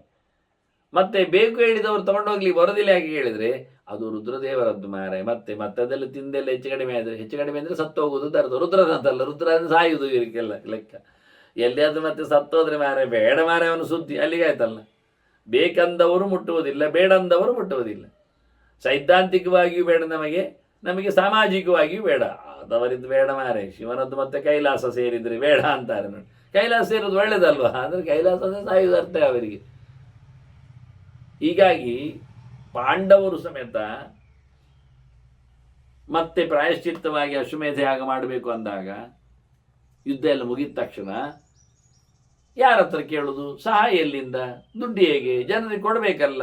ಹೋಮವನ್ನು ಮಾಡಿದವರ ಋತುಜರ ದಕ್ಷಿಣೆ ಎಲ್ಲ ಬೇಡವಾ? ಮತ್ತೆಲ್ಲ ಪಾತ್ರ ಪದಾರ್ಥಗಳೆಲ್ಲ ಆಗೋದು ಬೇಡವಾ? ಮತ್ತೆ ಹಿಂದೆ ಒಮ್ಮೆ ರಾಜಸೂಯ ಮಾಡಿದ ಗೌಜಿತ್ತು ಅವರದ್ದೆಲ್ಲ, ಆಗೆಲ್ಲ ಈ ತಾಮ್ರದ್ದಾಗಲಿ ಅಥವಾ ಮಣ್ಣಿನದ್ದಾಗಲಿ ಏನು ಇರಲಿಲ್ಲ, ಎಲ್ಲ ಬಂಗಾರದ್ದೇ. ಮತ್ತು ಈಗ ಮಾಡ್ಲಿಕ್ಕೆ ಹೋದಾಗ ನೆಗಾಡುದಿಲ್ಲೋ ಜನ? ಅಲ್ಲ, ಆದ್ರೂ ಹಾಗೆ ಮಾಡಬೇಕಲ್ಲ, ಉತ್ತಮ ಕಲ್ಪ ಅಂತ ಆಗ್ಬೇಕಲ್ಲ. ಅದಕ್ಕೆ ವೇದವ್ಯಾಸರ ಹತ್ರ ಕೇಳಿದ್ರೆ ವ್ಯಾಸರು ಹೇಳಿತ್ತು, ಹೋಗಿ ಮಾರೇರೇ, ಅಲ್ಲಿ ಯಜ್ಞಯಾಗ ಎಲ್ಲ ದೇವರೇ ಮಾಡಿದ್ದೆಲ್ಲ ಉಂಟು, ಬಿಟ್ಟು ಹೋಗಿದ್ದಾರೆ. ಮರುತರಾಜನದ್ದು ಬಾಕಿ ಉಳಿದೋಗಿದೆ ಅಲ್ಲಿ ಎಲ್ಲ. ಮತ್ತು ಅದು ರುದ್ರದೇವರಿಗೆ ಅಲ್ವಾ ಬಿಟ್ಟೋದದ್ದೆಲ್ಲ ಉಳಿದದ್ದೆಲ್ಲ. ಹೌದು, ರುದ್ರನಲ್ಲಿ ಕೇಳಿ ತನ್ನಿ. ಅದಾಯ್ತು. ಹಾಗಾಗಿ ಅಲ್ಲಿ ಹೋಗಿ ಸುಮ್ಮನೆ ತೆಗಿಬೇಡಿ, ಜೋರು ಮಾಡ್ತಾನವನು ಹೇಳಿ. ಹಾಗೆ ತೆಗಿಲಿಕ್ಕೆ ಹೋದಾಗ ಅಲ್ಲಿ ಅವನು ಕೇಳುವುದು, ಯಾಕೆ ಬಂದದ್ದು ನೀವು, ಏನು ಬಂದದ್ದು ಹೇಳಿ. ಕರ್ರಗಿನ ವ್ಯಕ್ತಿ ಬರ್ತಾನಲ್ಲಿ, ಕಾಲಸ್ವರೂಪ. ಹೀಗೀಗೆ ಕತೆ ತಗೊಂಡೋಗ್ಲಿಕ್ಕೆ ಬಂದಿದ್ದೇವೆ, ಆಯ್ತು, ಬೇಕಾದಷ್ಟು ತಗೊಂಡೋಗಿ ಅಂತಾನೆ, ಯಜ್ಞಯಾಗಕ್ಕೆ ಉಪಯೋಗಿಸಿ ಅಂತ. ಹಾಗಾಗಿ ಅದು ಮತ್ತು ಖಾಲಿಯಾಗುವುದಿಲ್ಲ, ಅಷ್ಟುಂಟಲ್ಲಿ. ಒಂಟೆಯಲ್ಲಿ, ರಥದಲ್ಲಿ, ಆನೆಯಲ್ಲಿ, ಕುದುರೆಯಲ್ಲಿ ಎಲ್ಲ ತಂದಿದ್ದಾರೆ ಅಲ್ಲಿಂದ. ಭೀಮಸೇನನ್ನು ಹೊತ್ತು ತಂದಿದ್ದಾರೆ ಅಂತೆ. ಅವನೆಷ್ಟು ತಂದಿರಬೇಡ ಯೋಚನೆ ಮಾಡಿ. ಯಜ್ಞಕ್ಕೆ ದೇವರ ಸೇವೆ ಅಂದಾಗ ಎಲ್ಲರೂ ಸೇವೆ ಬೇಕು. ಪ್ರಾಣನೇ ಸೇರಿರ್ತಾನೆ ಅಂದರೆ ಮತ್ತೆ ಉಳಿದವರು ಸೇರದಿರಲಿಕ್ಕೆ ಆಗ್ತದೆ. ಎಷ್ಟು ಸಾಧ್ಯ ಉಂಟು ಅಷ್ಟು, ಏನಾಗ್ತದೆ ಅದು. ದೇವರ ಸೇವೆ ಅಂದಾಗ ಏನು ಮಾಡಲಿಕ್ಕೆ ತಯಾರಿರಬೇಕು ನಾವು. ಆ ರೀತಿಯಾಗಿ ಇದನ್ನೆಲ್ಲ ಕಲೀಲಿಕ್ಕೆ ಆಗ್ತದೆ. ಹಾಗೆ ರುದ್ರದೇವರಿಗೆ ಇದು ಉಳಿದದ್ದೆಲ್ಲ ಪೂರ್ತಿ ಅಂತ ಹೇಳಿಬಿಟ್ಟಿದ್ದಾರೆ. ಇದು ಎಂಥದ್ದು ಹೇಳೋದು, ದತ್ತ ಅಂತ ಹೇಳಿದ ಹಾಗೆ, ಅದು ನಾವು ಹೆಸರು ಹೇಳಿಬಿಟ್ಟಿದ್ದೇವೆ ಅಂತ. ಇದು ಅವನಿಗೆ ಅಂತ. ಹಾಗೆ ಕೆಲವೊಮ್ಮೆ ಅವರ ಜಾಗಗಳನ್ನೆಲ್ಲ ದೇವರ ಹೆಸರಿಗೆಲ್ಲ ಬಿಡುವುದುಂಟು. ರಸ್ತೆಗೆ ಬಿಟ್ಟ ಹಾಗೆ, ಇದು ಜನರಾಜಿ ಜೋಗಲಿ ಬಿಟ್ಟಿದ್ದೇನೆ, ಮುಗಿದೋಯ್ತು, ಬಾಯಲ್ಲಿ ಬಿಟ್ಟರೆ ಆಯ್ತು. ಮತ್ತು ನಾಳೆ ಅದನ್ನು ಯಾರು ಅಕ್ವೈರ್ ಮಾಡಲಿಕ್ಕಿಲ್ಲ, ಮಾಡಿದವನು ಬೆಳೆದಿಂತಾನೆ. ಅದೆಲ್ಲ ಇರ್ತದೆ ಸಾರ್ವಜನಿಕ ಅಂತ. ಅರ್ಜುನ ಕೇಳ್ತಾನೆ, ಅಲ್ಲ ಮಾರಾಯ, ಅದು ಯುದ್ಧ ಎಲ್ಲ ಹೇಳಿದ್ಯಲ್ಲ, ಕೃಷ್ಣನ ಹತ್ರ ಹೇಳುದು. ಹೌದು, ಅದು ಭಾರಿ ಜೋರಾಯಿತು ಆಗೀಗೆ ಅಂತೇಳಿ. ಅದು ಎಂತಾಯಿತು, ಅದರದ್ದು ವ್ಯವಸ್ಥೆ ಕೊನೆ ಅಂತ ಹೇಳಲಿಲ್ಲ ನೀನು, ಬಿಸಾಡಿದ್ದು ತುಂಡಾಯಿತು. ನನಗೆ ನೀನು ನಾಮನಿರ್ವಚನ ಹೇಳಿದೆ, ಕತೆ ಮುಂದುವರಿಸಲಿಲ್ಲಲ್ಲ. ಒಂದು ಹೇಳಲಿಕ್ಕೆ ಹೋಗುವಂತ ಸಿಕ್ಕಿ ಬೀಳ್ತದೆ. ಹೌದಲ್ಲ, ಹೇಳ್ತೇನೆ ಅಂತಾನೆ. ಆಗ ಯುದ್ಧಕ್ಕೆ ಬಂದಿದ್ದಾರಲ್ಲ, ಇಬ್ಬರು ನಿಂತಿದ್ದಾರಲ್ಲ, ಆಗ ಭಯಂಕರ ಜೋರಾಯಿತು. ಜನರಿಗೆಲ್ಲ ಟೆನ್ಷನ್, ಉದ್ವಿಗ್ನಾಹ ಸಾಹಸ ಅಗ್ರಸ್ನಾಹ. ಎಲ್ಲರಿಗೂ ಎಂತಾಗ್ತದೆ ಗೊತ್ತಿಲ್ಲ. ಓಡಿದ್ದು ಗೊತ್ತು ಜನರಿಗೆ, ರುದ್ರದೇವ. ಅದ ನಾರಾಯಣ ಬದರಿಗೆ ಬಂದದ್ದು ಗೊತ್ತು. ಏನಾಯಿತು, ಹೇಗಾಯಿತು, ಎಲ್ಲಿ ಆಯಿತು, ಅವು ಹಿಡಿದು ಬೇರೆ ಬಿಟ್ಟಿದ್ದಾನೆ ಬೇರೆ ಕುತ್ತಿಗೆ. ಎಷ್ಟು ಗದ್ದಲಾಗಿದೆ ಅಂದರೆ, ನಾಗರಣ್ಣಾತ್ ಪಾವಕ ಅವಿಹಿ ಸೂತಂ ಶುದ್ಧಂ. ಆಹುತಿ ಕೊಟ್ಟದ್ದನ್ನು ಅಗ್ನಿ ತಗೊಳ್ತಾ ಇಲ್ಲ. ಎಲ್ಲ ಕಡೆಯಲ್ಲಿ ಹೋಮ ಹವನ ಆಗ್ತಾ ಉಂಟು, ಸ್ವಾಹ ಆಗ್ತಾ ಇದ್ದಾರೆ. ಅಗ್ನಿ ತಿಂತಾ ಇಲ್ಲ, ತಗೊಳ್ತಾ ಇಲ್ಲ, ಉರಿತಾನೆ ಇಲ್ಲ, ಕೇಳ್ತಾನೆ ಇಲ್ಲ ಆಹುತಿಯನ್ನು. ವೇದಾಹನ ಪ್ರತಿಭಾಂತಿ. ಅಲ್ಲಿ ಕೂತ ಋಷಿಗಳಿಗೆಲ್ಲ ವೇದವೇ ನೆನಪಾಗ್ತಾ ಇಲ್ಲ, ಮಂತ್ರ ಹೇಳಲಿಕ್ಕೆ ಬರ್ತಾ ಇಲ್ಲ. ಆ ನಮೂನೆ ಅಟ್ಮಾಸ್ಫಿಯರ್ ಎಲ್ಲ ಚೇಂಜ್ ಆಗಿದೆ. ದೇವಾನ್ ರಜಸ್ ತಮಶ್ಚೈವ ಸಮಾವಿವೇಶತುಸ್ತದ. ದೇವತೆಗಳಿಗೆಲ್ಲ ಎಂಥದ್ದು ಆಗ್ತಾ ಉಂಟು. ರಾಗದ್ವೇಷಗಳ ಕೊಂಪೆ ಆಗ್ತಾ ಇದ್ದಾರೆ ಅವರು. ರಾಜಸ ತಾಮಸಗಳೆಲ್ಲ ಆವೇಶ ಮಾಡ್ತಾ ಇವೆ. ಶುದ್ಧ ಸಾತ್ವಿಕರಾಗಿಲ್ಲ, ಬೊಬ್ಬೆ ಹೊಡಿತಾ ಇದ್ದಾರೆ. ಕಡಿ ಬಡಿ ಅಂತ ಹೇಳಿ ಶುರು ಮಾಡ್ತಾ ಇದ್ದಾರೆ. ಹೊಡೀಲಿ, ಗಮ್ಮತ್ ನೋಡ್ಲಿಕ್ಕೆ. ಹೀಗೇನೋ ಆಗ್ತಾ ಉಂಟು. ವಸುಧ ಸಂಚಗಂಪೇಶ, ನೆಲ ನಡುಗಿದೆ. ನಭಶ್ಚ ವಿಪಭಾರ, ಆಕಾಶ ಹೊಡ್ಕೊಂಡಿದೆ, ಬೆಚ್ಚಿ ಬಿದ್ದಿದೆ, ಬೆಳಕೇಳಿದೆ. ಅಲ್ಲಿ ಏನೋ ಆಗ್ತಾ ಇದೆ. ನಿಷ್ಪ್ರಭಾಣಿತ ತೇಜಾಂಸಿ. ಬೆಳಕು ಕತ್ತಲಾಗ್ತಾ ಉಂಟು. ಸೂರ್ಯ ಕಂತುತ್ತಾ ಇದ್ದಾನೆ, ಬಿಸಿಲು ಕಳೀತಾ ಇದೆ, ಏನೇನೋ ಆಗ್ತಾ ಇದೆ. ತೇಜಸ್ಸೆಲ್ಲ ಬ್ರಹ್ಮಚೈವ ಆಸನಚ್ಯುತ. ಬ್ರಹ್ಮದೇವರಿಗೆ ಅವರ ಕುರ್ಚಿಯಿಂದ ಅವರು ಇಳಿದಿದ್ದಾರೆ, ಅಂದರೆ ಅವರ ಆಸನದಿಂದ ಅವರಿಗೆ ಬೀಳುವಂತೆ ಆಗಿದೆ. ಇನ್ನೆಂತ ಹೇಳುದು. ಹೀಗಾಗಿ ನರಸಿಂಹದೇವರ ಪ್ರಾದುರ್ಭಾವದ ಹೊತ್ತಿನಲ್ಲಿ 1000 ತಲೆಯ ಶೇಷನು ಸಹ ನಡುಗಿದ್ದ, ಬೆದರಿದ್ದ. ಹಾಗೆ ಇಲ್ಲಿ ರುದ್ರದೇವರ ಆಟಾಟೋಪಕ್ಕೆ ಎಲ್ಲೆಡೆಯೂ ಸಹ ವಿಚಿತ್ರವಾದಂತಹ ಪ್ರಕೃತಿ ಆಗಿ ಹೋಗಿದೆ. ಅಗಾತ್ ಶೋಷಂ ಸಮುದ್ರಶ್ಚ. ಸಮುದ್ರವು ಒಣಗಿತ್ತು, ನೀರು ಕಮ್ಮಿ ಮಾಡಿಕೊಳ್ತದೆ ಬಿಸಿಗೆ, ಬೆಚ್ಚಾಗಿ. ಅದು ನೋಡಿದರೆ ಹಿಮವಂಶ ವಶೀರ್ಯತ. ಹಿಮಾಲಯವು ಕರಗಿದೆ, ತುಂಡಾಗಿದೆ. ಅಗಾತ್ ವಿಚಿತ್ರವಾಗಿ ಆಗ್ತಾ ಇರೋದು ನೋಡುವಾಗ ಅಲ್ಲಿಗೆ ಬ್ರಹ್ಮದೇವ ಬಂದುಬಿಟ್ಟ. ದುಶ್ಶಗುನಗಳ ವೈಪರೀತ್ಯಗಳನ್ನೆಲ್ಲ ಕಂಡು ಋಷಿಗಳು ಬಂದಿದ್ದಾರೆ, ದೇವತೆಗಳು ಸೇರಿದ್ದಾರೆ. ಬ್ರಹ್ಮ ಹೇಳ್ತಾನೆ ರುದ್ರನ ಹತ್ರ, ಲೋಕಾನಾಮಸ್ತು ವೈ ಶಿವಂ. ಓ ಶಿವ, ಶಿವ ಆಗಲಿ, ಲೋಕಕ್ಕೆ ಶಿವ ಆಗಲಿ. ಜನರಿಗೆ ಒಳ್ಳೆಯದಾಗಲಿ, ಹೆಚ್ಚು ಕಡಿಮೆ ಆಗದಿರಲಿ ಅಂತ ಹೇಳಿಬಿಡ್ತಾನೆ. ಆಗ ಇಲ್ಲಿ ನೋಡು ಅಂತಾನೆ, ಕೈಯಲ್ಲಿ ಹಿಡಿದು ಆಯುಧಗಳನ್ನೆಲ್ಲ ಬಿಡುವಾರೆ, ಕೈಗೆ ಆಯುಧಾನಿ ಬರಿವೋ ರುದ್ರತೆ ಹೇತೆರವರಳದ್ದು ಹೇಳುದಿಲ್ವಾ? ಎಲ್ಲ ಕಡೆಯಿಂದಲೂ ಸಹ ನಮಗೆ ಆಯುಧ ರಕ್ಷಣೆ ಅನ್ಕೊಳ್ಳಿ, ಹೊಡೆಯುವುದು ಬೇಡ, ಆಯುಧ ಬೇಕು ರಕ್ಷಣೆ. ಯಾರವ ನೀವು ಗೊತ್ತಾ? ನಿನಗೆ ಯಾರತ್ರ ಹೋರಾಡಲಿಕ್ಕೆ ಬಂದಿದ್ದಿ? ಯದ್ ಅಕ್ಷರಂ, ಸಾಯಲಾರದ ಸಂಗತಿಯ ಜೊತೆಯಲ್ಲಿ ಹೋರಾಡಲಿಕ್ಕೆ ಬಂದರೆ ನಾವೇ ಹಾಳಾಗ್ತೇವೆ ಅಷ್ಟೇ. ಅಥ ಅವ್ಯಕ್ತಂ, ಅವನು ಎಂತ ನಿನಗೆ ಗೊತ್ತಿಲ್ಲ ಮಾರಾಯ. ಭಗವಂತ ಅಂದ್ರೆ ಗೊತ್ತಾಗದ ಸಂಗತಿಯಿಂದಲೇ ಅರ್ಥ. ಈಶಂ ಸರ್ವ ಸಮರ್ಥ, ಏನು ಬೇಕಾದ್ರೆ ಮಾಡಲಿಕ್ಕೆ ಸಮರ್ಥ. ಲೋಕಸ್ಯ ಭಾವನಂ, ಇಡೀ ಜಗತ್ತು ತಂದದ್ದು ಅವನೇ, ನಿಲುಗಡೆ ಬಂದದ್ದು ಅಲ್ಲಿಯೇ, ಹೊರಡುವುದು ಹಾಗೆ ಅಂತ ಹೇಳುದು ನಿನಗೆ. ಎಲ್ಲ ಜನರ ಭಕ್ತಿಗೆ ಪಾತ್ರನೂ ಅವನಾಗಿದ್ದಾನೆ. ಕೂಟಸ್ಥಂ, ಏನು ನಿರ್ವಿಕಾರ, ಏನಾದರೂ ಹಾಗೇ ಇರುತ್ತಾನೆ, ಪ್ರಶ್ನೆ ಇರುವುದಿಲ್ಲ. ಕರ್ತೃ ನಿರ್ದ್ವಂದ್ವ, ಮಾಡುವ ವಿಷಯದಲ್ಲಿ ಯಾವುದೇ ಪ್ರಕಾರವಾಗಿರತಕ್ಕಂಥ ದ್ವಂದ್ವ ಇಲ್ಲ. ಬೇಕು ಬೇಡಗಳು, ಆಚೆ ಈಚೆ, ಲಾಭ ನಷ್ಟಗಳ ನೆಲೆ ಯೋಚನೆ ಇಲ್ಲವೇ ಇಲ್ಲ, ಸುಖ ದುಃಖಗಳ ಕಂತೆ ಇಲ್ಲವೇ ಇಲ್ಲ, ಸ್ಪಷ್ಟ ಅಭಿಪ್ರಾಯ ಒಂದೇ ಪ್ರಕಾರ ಅಂತ ಹೇಳಿ ಅಕರ್ತೇಚಿದತ್ ಎಂಬಿದು ಎಂತ ಮಾಡೋದಿಲ್ಲ. ಆಯ್ತವ? ಹಾಗೆ ಮಾಡಿದರೆ ಪ್ರಯೋಜನ ಇರಬೇಕು, ಫಲವನ್ನು ಪಡಿಬೇಕು, ಅದರಿಂದ ಏನಾದರೂ ವ್ಯತ್ಯಾಸ ಆಗಬೇಕು. ಇದು ಯಾವುದೂ ಇಲ್ಲ ಅವನಿಗೆ. ಅದನ್ನ ಇಡೀ ಲೋಕಕ್ಕಾಗಿ ಎಲ್ಲ ಕೆಲಸ ಅಂತ ಆದ್ರೂ ಅದು ಲೋಕದಲ್ಲೇ ಮಾಡಿಸುವ ಕತೆ, ಅದು ಬಿಡು. ಮತ್ತೀಗ ನಮಗೆ ಕಾಣುವಂತೆ ಕೂತಿದ್ದಾನೆ. ವ್ಯಕ್ತಿ ಭಾವಗತ ಸ್ಯಾಸ್ಯ ಏಕಾಮೂರ್ತಿರಿಯಂ ಶುಭ. ಕಾಣದ ದೇವರ ಇದು ಕಾಣುವ ಫಾರ್ಮ್, ಮತ್ತೆಂಥದ್ದು ಇಲ್ಲ. ಬೆಸ್ಟ್ ಒನ್, ಚಂದವಾದ ಇದು ಮಗದೊಂದು ಭಗವಂತನ ರೂಪ ಅಷ್ಟೇ, ಸೇಮ್ ಕಾಣುವಂತಾಗಿದೆ. ತಪಸ ಮಹತ ಯುಕ್ತವು ದೇವಶ್ರೇಷ್ಠವು ಮಹಾವ್ರತವು, ಭಯಂಕರ ದೊಡ್ಡ ವ್ರತದಲ್ಲಿ ಕೂತವರವರು ಎಲ್ಲರಿಗಿಂತ ಮಿಗಿಲಾಗಿದ್ದಾರೆ. ನರನಾರಾಯಣರಿಬ್ಬರು ಧರ್ಮನ ಮಕ್ಕಳು. ಯೋಚನೆ ಮಾಡಿ, ನಾನೇ ಅವನ ಮಗ. ಅಹಂ ಪ್ರಸಾದದಸ್ತಸ್ಯ ಅಂತ ಹೇಳುದು. ತ್ವಂಚೈವ ಕ್ರೋಧಜಸ್ತಾತ, ಅವನ ಒಳ್ಳೆ ಅನುಗ್ರಹದಲ್ಲಿ ಶಾಂತಿಯಲ್ಲಿ ಹುಟ್ಟಿದವ ನಾನು, ಕೋಪದಲ್ಲಿ ಹುಟ್ಟಿದವ ನೀನು. ಸಂಹಾರಕ್ಕೆ ನೀನು ಕಾರಣ, ಸೃಷ್ಟಿಗೆ ನಾನು ಕಾರಣ. ಹಾಗೆ ನಮ್ಮಿಬ್ಬರನ್ನು ಪಡೆದವವ. ಪ್ರಸಾದಯಾಶು, ಬೇಗ ಮಾಡು ಮಾರಾಯ. ಲೋಕಾನಾಂ ಶಾಂತಿರ್ಭವತು ಮಾಚಿರಂ, ಲೋಕಕ್ಕೆ ಒಳಿತಾಗಲಿ, ಅಡ್ಡ ಬೀಳು, ದಮ್ಮಯ್ಯ ಹಾಕು, ಸಂತೋಷಗೊಳಿಸು, ಅವನನ್ನು ಸಿಟ್ಟಿಗೆ ಇಳಿಸಬೇಡ. ಆಯ್ತು ಅಂತ. ಪ್ರಸಾದಯ ಮಾಸದತೋ ದೇವಂ ನಾರಾಯಣಂ ಪ್ರಭಂ, ಎಲ್ಲರ ಒಡೆಯನಾಗಿ ನಿಂತ ಭಗವಂತನನ್ನು ಸಂತೋಷದಲ್ಲಿ ಆಯುಧ ಎಲ್ಲ ಎಸೆದು ಅವನಿಗೆ ತನ್ನನ್ನು ಸಮರ್ಪಿಸಿಕೊಂಡಿದ್ದಾನೆ ಶಿವ. ಶರಣಂಚ ಜಗಾಮ ಆದ್ಯಂ ವರೇಣ್ಯಂ ವರದಂ ಹರಿ. ಸರ್ವೋತ್ತಮನಾದವ, ಗರ್ವವನ್ನು ತೆಗೆಯುವವ, ಪಾಪವನ್ನು ನಿವೃತ್ತಿಗೊಳಿಸುವವ, ಎಲ್ಲರಿಗೂ ಎಲ್ಲವನ್ನೂ ಕೊಡುವವನು ಆಗಿದ್ದಾನೆ. ಅಂತಹ ಭಗವಂತನನ್ನು ನಮಿಸಿ ನಿಂತ. ಆಗ ನಾರಾಯಣ ಹೇಳುತ್ತಾನೆ, ಹಿಂದೆ ಬಂದಿದೆ ಆ ಮಾತು, ಯಸ್ತ್ವಾಂ ವೇತ್ತಿ ಸಮಾಂ ವೇತ್ತಿ ಯಸ್ತ್ವಾಮನು ಸಮಾಮನು. ನಿನ್ನನ್ನು ಯಾರು ಮಾತಾಡಿಸ್ತಾರೆ, ನನ್ನನ್ನು ಅವರು ಉಪಯೋಗಿಸಿಕೊಂಡಂತೆ. ನಿನ್ನನ್ನು ಯಾರು ತಿಳಿದಿರ್ತಾರೆ, ಅವರು ನನ್ನನ್ನು ತಿಳ್ಕೊಂಡ ಹಾಗೆ.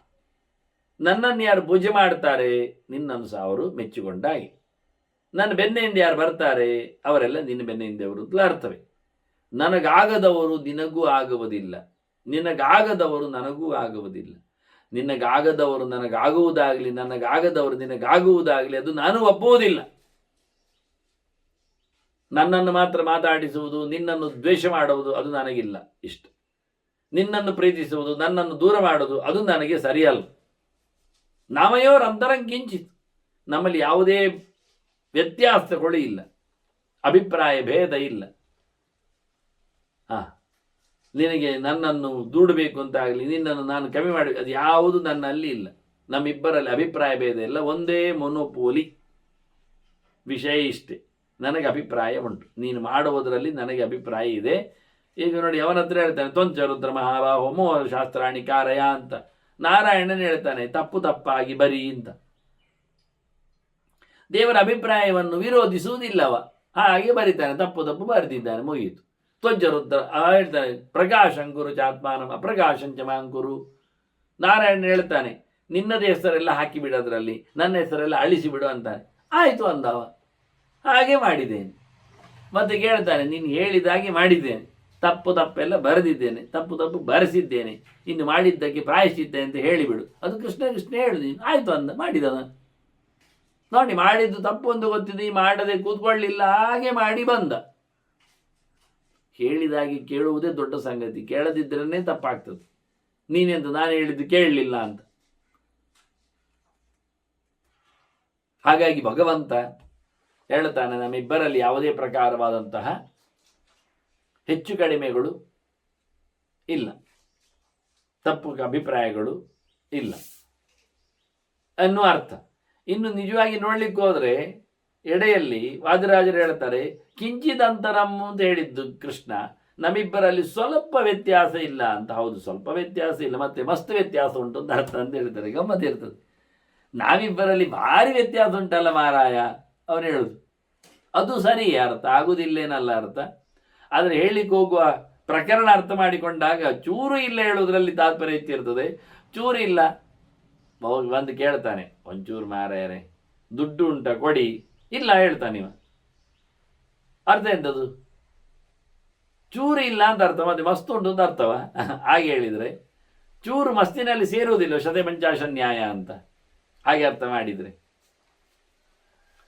ಅವನು ಕೇಳ್ತಾನೆ ಚೂರಿಲ್ಲಲ್ಲ, ತುಂಬ ಉಂಟಲ್ಲ, ಕೊಟ್ಟುಬಿಡಿ.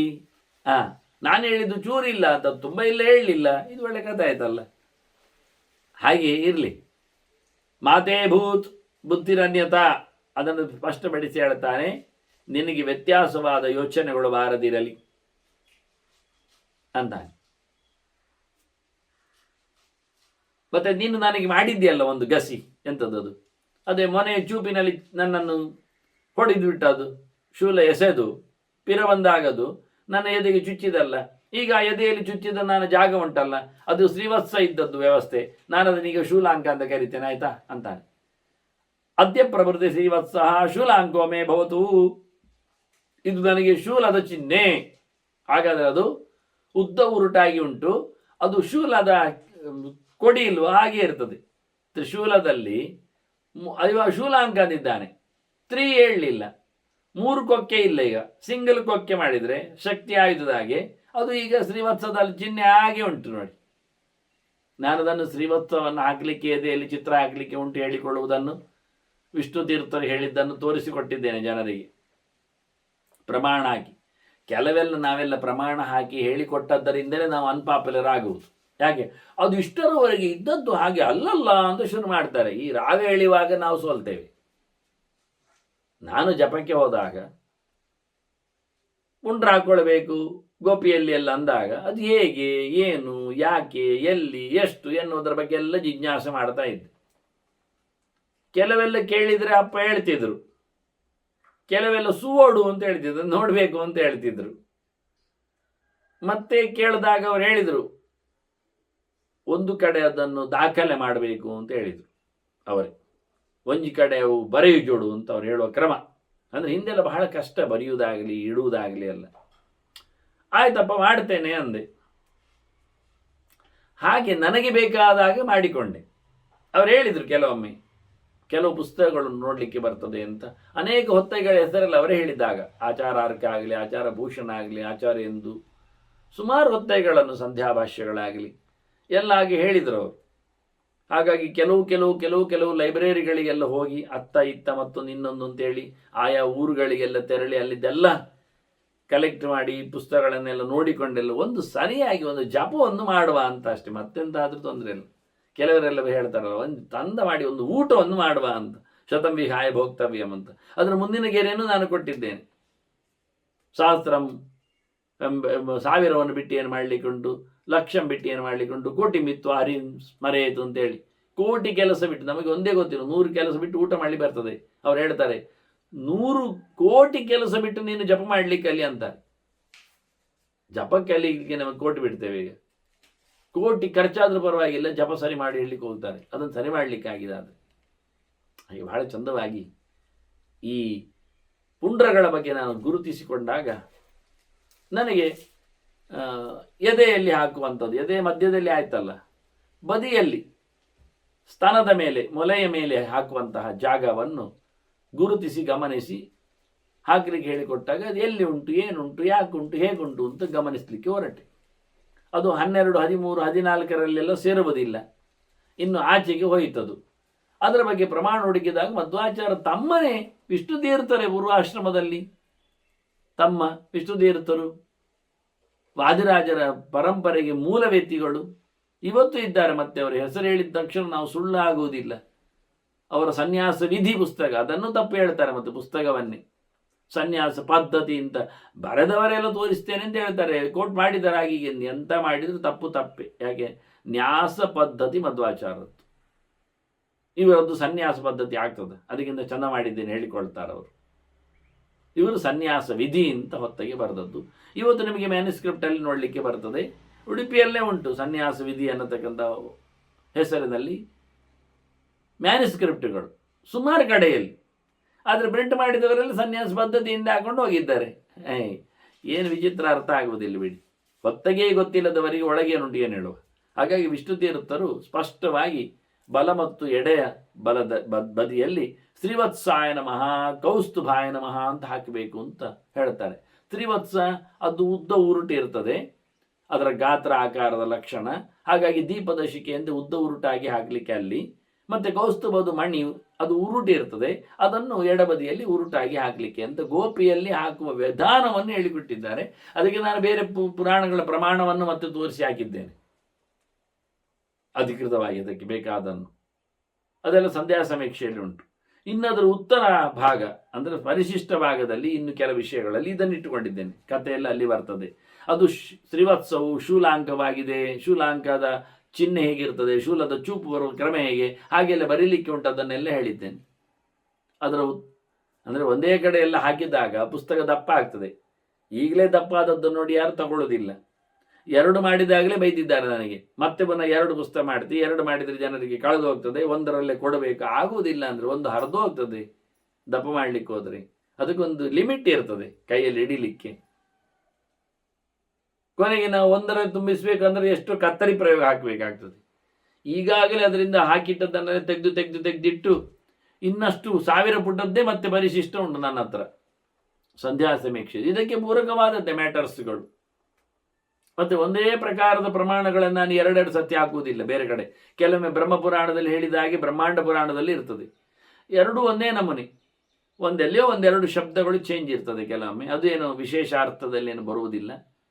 ಅದು ಮತ್ತೆ ಮ್ಯಾನುಸ್ಕ್ರಿಪ್ಟಲ್ಲಿ ಗ್ಯಾರಂಟಿಯನ್ನು ನೋಡಬೇಕಾಗತ್ತೆ, ಒಂದೇ ನಮೂನೆ ಉಂಟ ಬೇರೆ ಆಗಿದೆ ಅಂತ.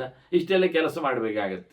ಹಾಗಾಗಿ ಸಮಾನವಾದ ವಿಷಯಗಳು ಬಂದಾಗ ಒಂದು ಕಡೆದ್ದು ಪೂರ್ಣ ಇದ್ದದ್ದು ಚೆನ್ನಾಗಿದ್ದದ್ದು ಹಾಕಿಬಿಟ್ಟು ಇನ್ನೊಂದನ್ನು ನಾನಾಗಿ ಹಾಕದೇ ಇದ್ದದ್ದುಂಟು. ಅದು ಮತ್ತೆ ಕೊಡಲಿಲ್ಲ ಪರಿಶಿಷ್ಟದಲ್ಲಿ. ಅದೂ ಅಲ್ಲದೆ ಅನೇಕ ಬ್ರಾಹ್ಮಣಾರಣ್ಯಕಗಳ ಮಾತುಗಳ ಜೊತೆಯಲ್ಲಿ ಅದನ್ನೆಲ್ಲ ನಾನು ಪುಷ್ಟಿಗೊಳಿಸಿದ್ದೇನೆ. ಅದರಲ್ಲಿ ಈ ಸಬ್ಜೆಕ್ಟ್ ಹಾಕಿದ್ದೇನೆ. ಶೂಲಾಂಕಾದ ಕಥೆ ಹೇಗೆ ಅನ್ನುವ ಬಗ್ಗೆ ಅಲ್ಲಿ ಸ್ವಲ್ಪ ಡೀಟೇಲ್ ಕೊಡಬೇಕಾಗತ್ತೆ. ಯಾಕಾಯಿತು, ಏನಾಯಿತು, ಹೇಗಾಯಿತು ಅಂತೆಲ್ಲ. ಹಾಗಾಗಿ ಹೆಚ್ಚು ಪ್ರಮಾಣಗಳು ಬೇಕಾಗ್ತದೆ.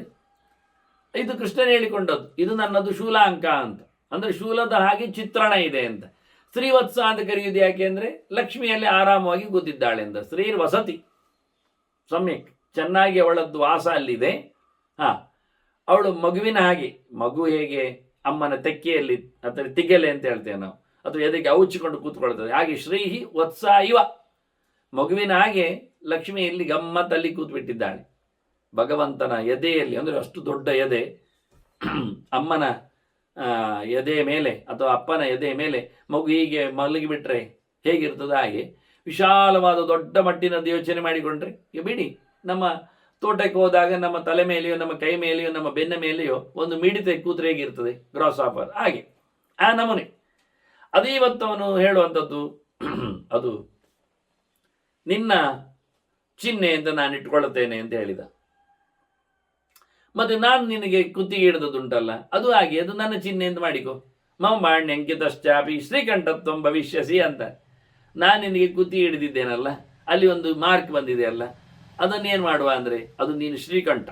ಇಲ್ಲಿ ಶ್ರೀವತ್ಸವನ್ನು ನಾನು ಶೂಲಾಂಕ ಮಾಡಿದೆ, ಹಾಗಾಗಿ ನಿನ್ನ ಕಂಠವನ್ನು ಶ್ರೀಕಂಠ ಮಾಡ್ತೇನೆ ಅಂತೇಳಿ ಇದು ಶ್ರೀಕಂಠ ಅಂತ. ಶ್ರೀ ಅಂದರೆ ಲಕ್ಷಣ ಅಂತ ಅರ್ಥ, ಕಾಂತಿ ಅಂತ ಅರ್ಥ, ಅನೇಕ ಅರ್ಥಗಳುಂಟು ಶ್ರೀಗೆ. ಹಾಗಾಗಿ ನಿನ್ನ ಕುತ್ತಿಗೆಯಲ್ಲಿ ಲಕ್ಷ್ಮಿ ನೆಲೆಸುತ್ತಾಳೆ, ಆಯ್ತಾ, ನಾನು ಮುಟ್ಟಿದ್ದರಿಂದ ಅದು ಶ್ರೀಕಂಠ. ನೋಡಿ, ಇಲ್ಲಿಂದ ಅಲ್ಲಿಗೆ ಅಲ್ಲಿಂದ ಇಲ್ಲಿಗೆ ಟ್ರಾನ್ಸ್ಫರ್ ಮಾಡಿದ ರೀತಿಯನ್ನು ಬಹಳ ಚಂದವಾಗಿ ವಿಷಯವನ್ನು ಚಿಂತನೆಯಲ್ಲಿ ತಂದಿದ್ದಾನೆ.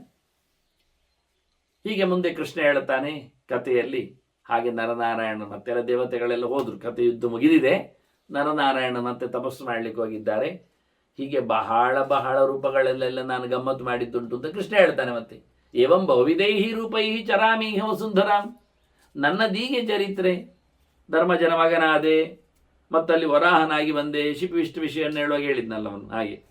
ಹಾಗಾಗಿ ಬಹಳಷ್ಟು ಏಕಶೃಂಗ ಅಂತ ಹೇಳ್ತಾನೆ ನಾನು. ಏಕಶೃಂಗ ನಾಮೂ ಇರಲಿಲ್ಲ, ಇದರಲ್ಲಿ 1000ರಲ್ಲಿ ಬರುವುದಿಲ್ಲ. ಶೃಂಗಿ ಇರ್ತದೆ, ನೈಕ ಶೃಂಗ ಉಂಟು, ಮತ್ತೆ ಏನಾದರೂ ಒಂದು ಮಾಡುವ. ಹಾಗೆ ನಾನು ಬಹಳ ರೂಪಗಳಿಂದೆಲ್ಲ ಈ ನೆಲವನ್ನೆಲ್ಲ ತಿರುಗಿದ್ದೇನೆ. ಬ್ರಹ್ಮಲೋಕಂ ಚ ಗೋಲೋಕಂ, ನಾನು ಬ್ರಹ್ಮಲೋಕಕ್ಕೂ ಹೋಗ್ತೇನೆ, ಗೋಲೋಕಕ್ಕೂ ಹೋಗ್ತೇನೆ. ನೋಡಿ ಇಷ್ಟು ಚೆನ್ನಾಗಿ ಗೋಲೋಕ ಅಂತ ಹೇಳ್ತಾನೆ ಶಬ್ದ ಕೃಷ್ಣ. ಮತ್ತೆ ನಿನ್ನನ್ನು ನಾನು ರಕ್ಷಣೆ ಮಾಡಿದ್ದಲ್ವ ಮಾರೆ ಹೋರಾಟದಲ್ಲಿ. ಮಯಾತ್ವಂ ರಕ್ಷಿತ ಯುದ್ಧೆ ಮಹಾಂತಂ ಪ್ರಾಪ್ತವಾನ್ ಜಯಂ. ಏನು ಗೌಜಿ ನಿನಗೆ ಜಯ ಸಿಕ್ಕಿದು, ರಕ್ಷಣೆ ನಾನೇ ಮಾಡಲಿಲ್ವಾ? ನಿನ್ನ ನೋಡಿಕೊಂಡದ್ದು ಹೌದಲ್ಲ. ಮತ್ತೆ ಎದುರಲ್ಲಿ ಯಾರು ಹೋಗ್ತಾ ಇದ್ದು ನೋಡಿದ್ದೀನಿ ನೀನು ಹೋರಾಟದಲ್ಲಿ, ನಿನಗೆ ಜಯ ಆಗಲಿಕ್ಕೆ. ಎಸ್ತುತೇ ಸ್ವಗ್ರತೋ ಯಾತಿ ಯುದ್ಧೆ, ನಿನಗೆ ಹೋರಾಟದಲ್ಲಿ ಎದುರಲ್ಲಿ ಹೋಗ್ತಾ ಒಂದಿನ ಕೇಳಿದ್ದಲ್ಲ ನೀನು ನನ್ನ ಹತ್ರ ಪ್ರಶ್ನೆ. ಅದೆಂಥದ್ದು ಕೃಷ್ಣ? ನಾನು ಹೋಗುವಲ್ಲಿ ಯಾರೋ ಒಬ್ಬ ಹೋಗಿರ್ತಾನೆ ಕಪ್ಪಿನವ, ಮತ್ತಲ್ಲಿ ಹೋದಾಗೆಲ್ಲ ಸಾಯ್ತಾ ಇರ್ತದೆ. ಅದು ಯಾರು ಅಂತ ನಾನು ಹೇಳಲಿಲ್ಲ ನಿನಗೆ? ಅದು ಇವನೇ ಶಿವ. ತಮ್ಮಿದ್ದಿ ರುದ್ರಂ ಅಪ್ರಮೇಯ ಪ್ರಭಾವಂತಂ ದೇವದೇವಂ ಉಮಾಪತಿಂ. ಭಯಂಕರ ಪ್ರಭಾವನದ್ದು ಅವನೇ ನಿನ್ನ ಹೋರಾಟದಲ್ಲಿ ಮೊದಲು ಹೋಗ್ತಾ ಇದ್ದವ. ಅವನು ಹೋಗುವುದು, ಅವನು ಹೋಗಿ ಹೋಗಿ ಕೊಂದುಕೊಂಡು ಹೋಗ್ತಾನೆ. ಅವನು ರುದ್ರ ಸಂಹಾರ ವ್ಯಕ್ತಿಯವ, ನೀನು ಮತ್ತೆ ಓಡ್ಕೊಂಡು ಹೋಗ್ತೆ ಅಷ್ಟೇ. ಅವನು ಕೊಂದುಕೊಂಡು ಹೋಗುದು, ನೀನು ಓಡ್ಕೊಂಡು ಹೋಗು, ವಿಷಯ ಅಷ್ಟೇ ಆಗ್ತಾ ಇದ್ದದ್ದು.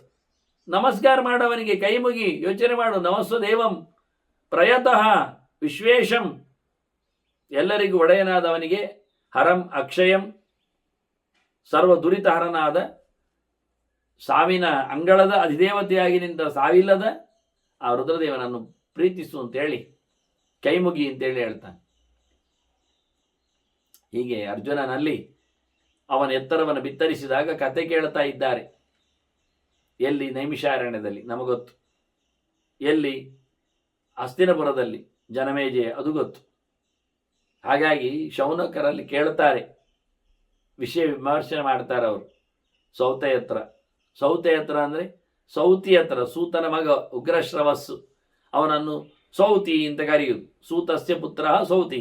ಅವನನ್ನು ಕರೆಯುವಾಗ ಓ ಸೌತೆ ಅಂತ ಕರೀಲಿಕ್ಕೆ, ಏ ಸೌತೆ ಅಂತ ಕರೀಲಿ. ಮತ್ತು ಸೌತೆ ಅಂದರೆ ನಮ್ಮದು ತಿನ್ನುವ ಪದಾರ್ಥ ಒಂದು ತಿಳ್ಕೊಳ್ಬೇಡಿ. ಸೌತೆ ಅಂತ ಕರೆದ್ರೆ ಅವನು ಕೇಳ್ತಾನೆ, ಸರ್ವಾಶ್ರಮಾಭಿಗಮನಂ ಸರ್ವತೀರ್ಥಾವಗಾಹನಂ ನತತ ಪರದಂ ಸೌತೆ ನಾರಾಯಣ ಕಥಾಯತ. ನಮಗೆಲ್ಲ ಅಷ್ಟಾವಧಾನ ಕೇಳಿದ ಶಬ್ದಗಳಲ್ಲಿ ಚೆನ್ನಾಗಿ ಉಪಯೋಗಕ್ಕೆ ಬರುವಂಥವುಗಳು. ಓ ಸೂತ ಪುತ್ರನೇ, ಸೌತಿಯೇ, ಪುರಾಣಿಕನೇ, ಹೇಳುವವನೇ ಕತೆ ನಾರಾಯಣ ಕಥೆಗಿಂತ ಮಿಗಿಲು ಯಾವುದು ಕಾಣುವುದಿಲ್ಲಲ್ಲ. ಎಲ್ಲ ಆಶ್ರಮಗಳಲ್ಲಿ ನಾವು ಏನು ಕೆಲಸ ಮಾಡುತ್ತೇವೆಯೋ, ಬ್ರಹ್ಮಚರ್ಯ ಇರಲಿ, ಗಾರಸ್ಥ್ಯ ಇರಲಿ, ವಾನಪ್ರಸ್ಥ ಇರಲಿ, ಸನ್ಯಾಸವೇ ಇರಲಿ, ಎಂಥ ಆಶ್ರಮದಲ್ಲಿ ಕೂತು ದೇವರ ಸೇವೆ ಮಾಡಿದ್ರು, ಹೇಳಿದ ಸಾಧನೆ ಮಾಡಿದ್ರು, ಎಲ್ಲ ತೀರ್ಥಗಳಲ್ಲಿ ಹೋಗಿ ಮುಳುಗಿ ಏಳು, ಎಲ್ಲ ಶಾಸ್ತ್ರಗಳನ್ನು ಪುಸ್ತಕಗಳನ್ನೆಲ್ಲ ಓದಿ ಬಿಡುವುದು, ಅದಕ್ಕೆಂತ ಮಿಗಿಲು ಮಾರಾಯ ಒಳ್ಳೆ ಫಲ ಕೊಡುವಂಥದ್ದು ನಾರಾಯಣನ ಕಥೆ ಚಿಂತನೆ ಅಲ್ವ. ಉಳಿದದ್ದೆಲ್ಲ ಬೇಕಾ? ಉಳಿದದ್ದೆಲ್ಲ ಇರಬೇಕಾ? ಕೇಳ್ತಾನೆ. ಏನು ಅದ್ಭುತ ಅಲ್ವಾ ನಾರಾಯಣ ಚರಿತ್ರೆ ಅಂದರೆ. ಎಷ್ಟು ಖುಷಿ ಆಗ್ತದೆ. ಎಲ್ಲ ಹೋಗ್ತದೆ. ಪಾವಿತಾಂಗಾಷ್ಟು ಸಮೃದ್ಧ. ನಾವೆಲ್ಲ ಮೈ ಜುಮ್ಮ ಆಗಿದೆ. ನಾವೆಲ್ಲ ಪವಿತ್ರಾತ್ಮರೀಗ. ಕಿವಿಯೊಳಗೆ ಕೇಳಿಕೊಳ್ಳಿಕ್ಕೆ ಹೋಗಿ ಶಬ್ದಗಳು, ನಾರಾಯಣ ಕಥೆ ಕೇಳಲಿಕ್ಕೆ ಹೋಗಿ ತಲೆಯೂ ಪವಿತ್ರ ಆಗಿದೆ. ಮೈಯೊಳಗೆ ಹೋದದ್ದರಿಂದ ಗಾಳಿ, ನಮ್ಮ ದೇಹವು ಪವಿತ್ರವಾಗಿ ಬಿಟ್ಟಿದೆ. ಸರ್ವ ಪಾಪ ಪ್ರಮೋಚಿನಿ. ನಾರಾಯಣ ಕಥೆ ಎಲ್ಲ ಪಾಪವನ್ನು ತೆಗೀತದೆ. ಖಂಡಿತ ನಾರಾಯಣ ಕಾಣಲಿಕ್ಕೆ ಸಿಗುವುದಿಲ್ಲ ನೋಡಿ. ನಾರದನಿಗೆ ಸಿಕ್ಕಿದ್ನ ದುರ್ದರ್ಶ ಭಗವಾನ್ ದೇವ ಸರ್ವಲೋಕ ನಮಸ್ಕೃತ, ಎಲ್ಲ ಜನ ತಲೆ ಬಗ್ತಾರೆ. ನಾರದರು ನೋಡಿ ಅಲ್ಲಿ ಹೋಗಿ ಕ್ಷೀರ ಸಮುದ್ರದಲ್ಲಿ ತಿಳಿದು ನಿಂತು ಕಂಡು ಅದು ಮತ್ತೆ ಓಡಿ ಬಂದದ್ದು ಯಾಕೆ ಅವರು? ಅದು ಹೇಳಿ ಮಾರೇರಿ. ನಾರದ ದೇವರನ್ನು ನೋಡಿದ, ಹೋಗ್ಲಿ ಕೇಳಿದ. ಇಲ್ಲಿ ನರನಾರಾಯಣನ ನೋಡಲಿಕ್ಕೆ ಬದಲಿಗೆ ಅವನು ಯಾಕೆ ಓಡಿ ಬಂದ? ಅದು ತಿಳಿಸಿ ನಮಗೆ. ಆಯಿತು ಅಂತಾರೆ. ಸೌತಿ ಉತ್ತರ ಕೊಡ್ಲಿಕ್ಕೆ ಶುರು ಮಾಡ್ತಾನೆ. ಬಂದದ್ದು ಯಾಕೆ ಅಂತ ಹೇಳ್ಬೇಕಲ್ಲ, ಬಂದದ್ದು ಯಾಕೆ ಅಂತ ನಾನಲ್ಲಿ ಕೇಳಿದ್ದನ್ನು ಹೇಳ್ಬೇಕಲ್ಲ. ಜನಮೇಜಯರಲ್ಲಿ ಅಲ್ಲಿ ಕೃಷ್ಣ ದ್ವೈಪಾಯನಂ ವ್ಯಾಸಂ ಋಷಿಂ ವೇದನಿಧಿಂ ಪ್ರಭುಂ ಪರಿಪಪ್ರಚ್ಚ ರಾಜೇಂದ್ರ ಪಿತಾಮಹಂ ಅಜ್ಜನನ್ನು ವ್ಯಾಸರನ್ನು ಪದೇ ಪ್ರಶ್ನೆ ಮಾಡಿದ್ದವ. ಯಾರು? ಜನಮೇಜೆಯಲ್ಲಿ ಕೂತವ ಸರ್ಪಸತ್ರದಲ್ಲಿ. ವೇದವ್ಯಾಸ ಋಷಿಗಳನ್ನು, ವೇದಗಳ ಒಡೆಯರನ್ನು, ಜಗತ್ತಿನ ಅಧಿದೇವತೆಯನ್ನು ಬಹಳ ಚೆನ್ನಾಗಿ ಪ್ರಶ್ನೆ ಕೇಳಿದ್ದಾನೆ. ಕಿಯಂತಂಕಾಲ ಮವಸತ್ ಕಾಂಚೈವ ಪೃಷ್ಠವಾಂಸ ಅಂತ ಗಮ್ಮತ್ ಕೇಳ್ತಾನ. ಕಥಾಂ ಪೃಷ್ಠವಾಂಸ, ಎಷ್ಟು ಸಮಯ ಕೂತ ಅಲ್ಲಿ ನಾರದ ಬದರಿಯಲ್ಲಿ ಹೋಗಿ? ಎಂತ ಕೇಳಿದ? ನರನಾರಾಯಣ ಎಂತ ಹೇಳಿದ್ರು? ಕಿಮಬ್ರೂತ ಮಹಾಭಾಗೋ ನರನಾರಾಯಣವು ಋಷಿಗಳು ಇಬ್ಬರು ಸೇರಿ ಏನು ಹೇಳಿದ್ರು, ಯಾರು ಹೇಳಿದ್ರು, ಎಂತ ಹೇಳಿದ್ರು ಅಂತ ಬಹಳ ಡೀಟೇಲ್ ಆಗಿ ಜನಮೇಜಯ ಪ್ರಶ್ನೆ ಕೇಳುತ್ತಾನೆ. ಜನಮೇಜಯನ ಪ್ರಶ್ನೆಗೆ ವೇದವ್ಯಾಸರು ಉತ್ತರ ಕೊಡಲಿಕ್ಕುಂಟು. ವ್ಯಾಸರು ಉತ್ತರ ಕೊಡಲಿಕ್ಕೆ ವೈಶಂಪಾಯನರ ಹತ್ರ ಕೊಡಿಸಿದ್ದಾರೆ. ಹಾಗಾಗಿ ಏನು ಪ್ರಶ್ನೆ ಕೇಳಿದ, ಇನ್ನೂ ಡಿಟೇಲ್ ಆಗಿ ಜನಮೇಜಯ ಕೇಳಿದ ಬಗೆ, ಅವರ ಉತ್ತರದ ಚಿಂತನೆ, ಅದನ್ನು ಶೌನಕರಿಗೆ ಉಗ್ರಶ್ರವಸಿ ಹೇಳಿದ ರೀತಿ, ಅದನ್ನು ಮತ್ತೆ ನಾವು ಕೇಳುವ, ಅದನ್ನೆಲ್ಲ ಧರ್ಮರಾಜಾದಿಗಳು ಇಲ್ಲಿ ಕೇಳ್ತಾ ಇದ್ದಾರೆ. ಭೀಷ್ಮರದನ್ನು ತಿಳಿಸಿಕೊಟ್ಟದ್ದನ್ನು ನೆನಪಿಸಿಕೊಡ್ತಾರೆ. ಅದನ್ನು ಮತ್ತೆ ನಾವು ಸೇರಿದಾಗ ಕೇಳುವ. ವಂದನೆಗಳೊಂದಿಗೆ ಶ್ರೀ ಕೃಷ್ಣಾರ್ಪಣಮಸ್ತು. ನಾರಾಯಣ ನಾರಾಯಣ.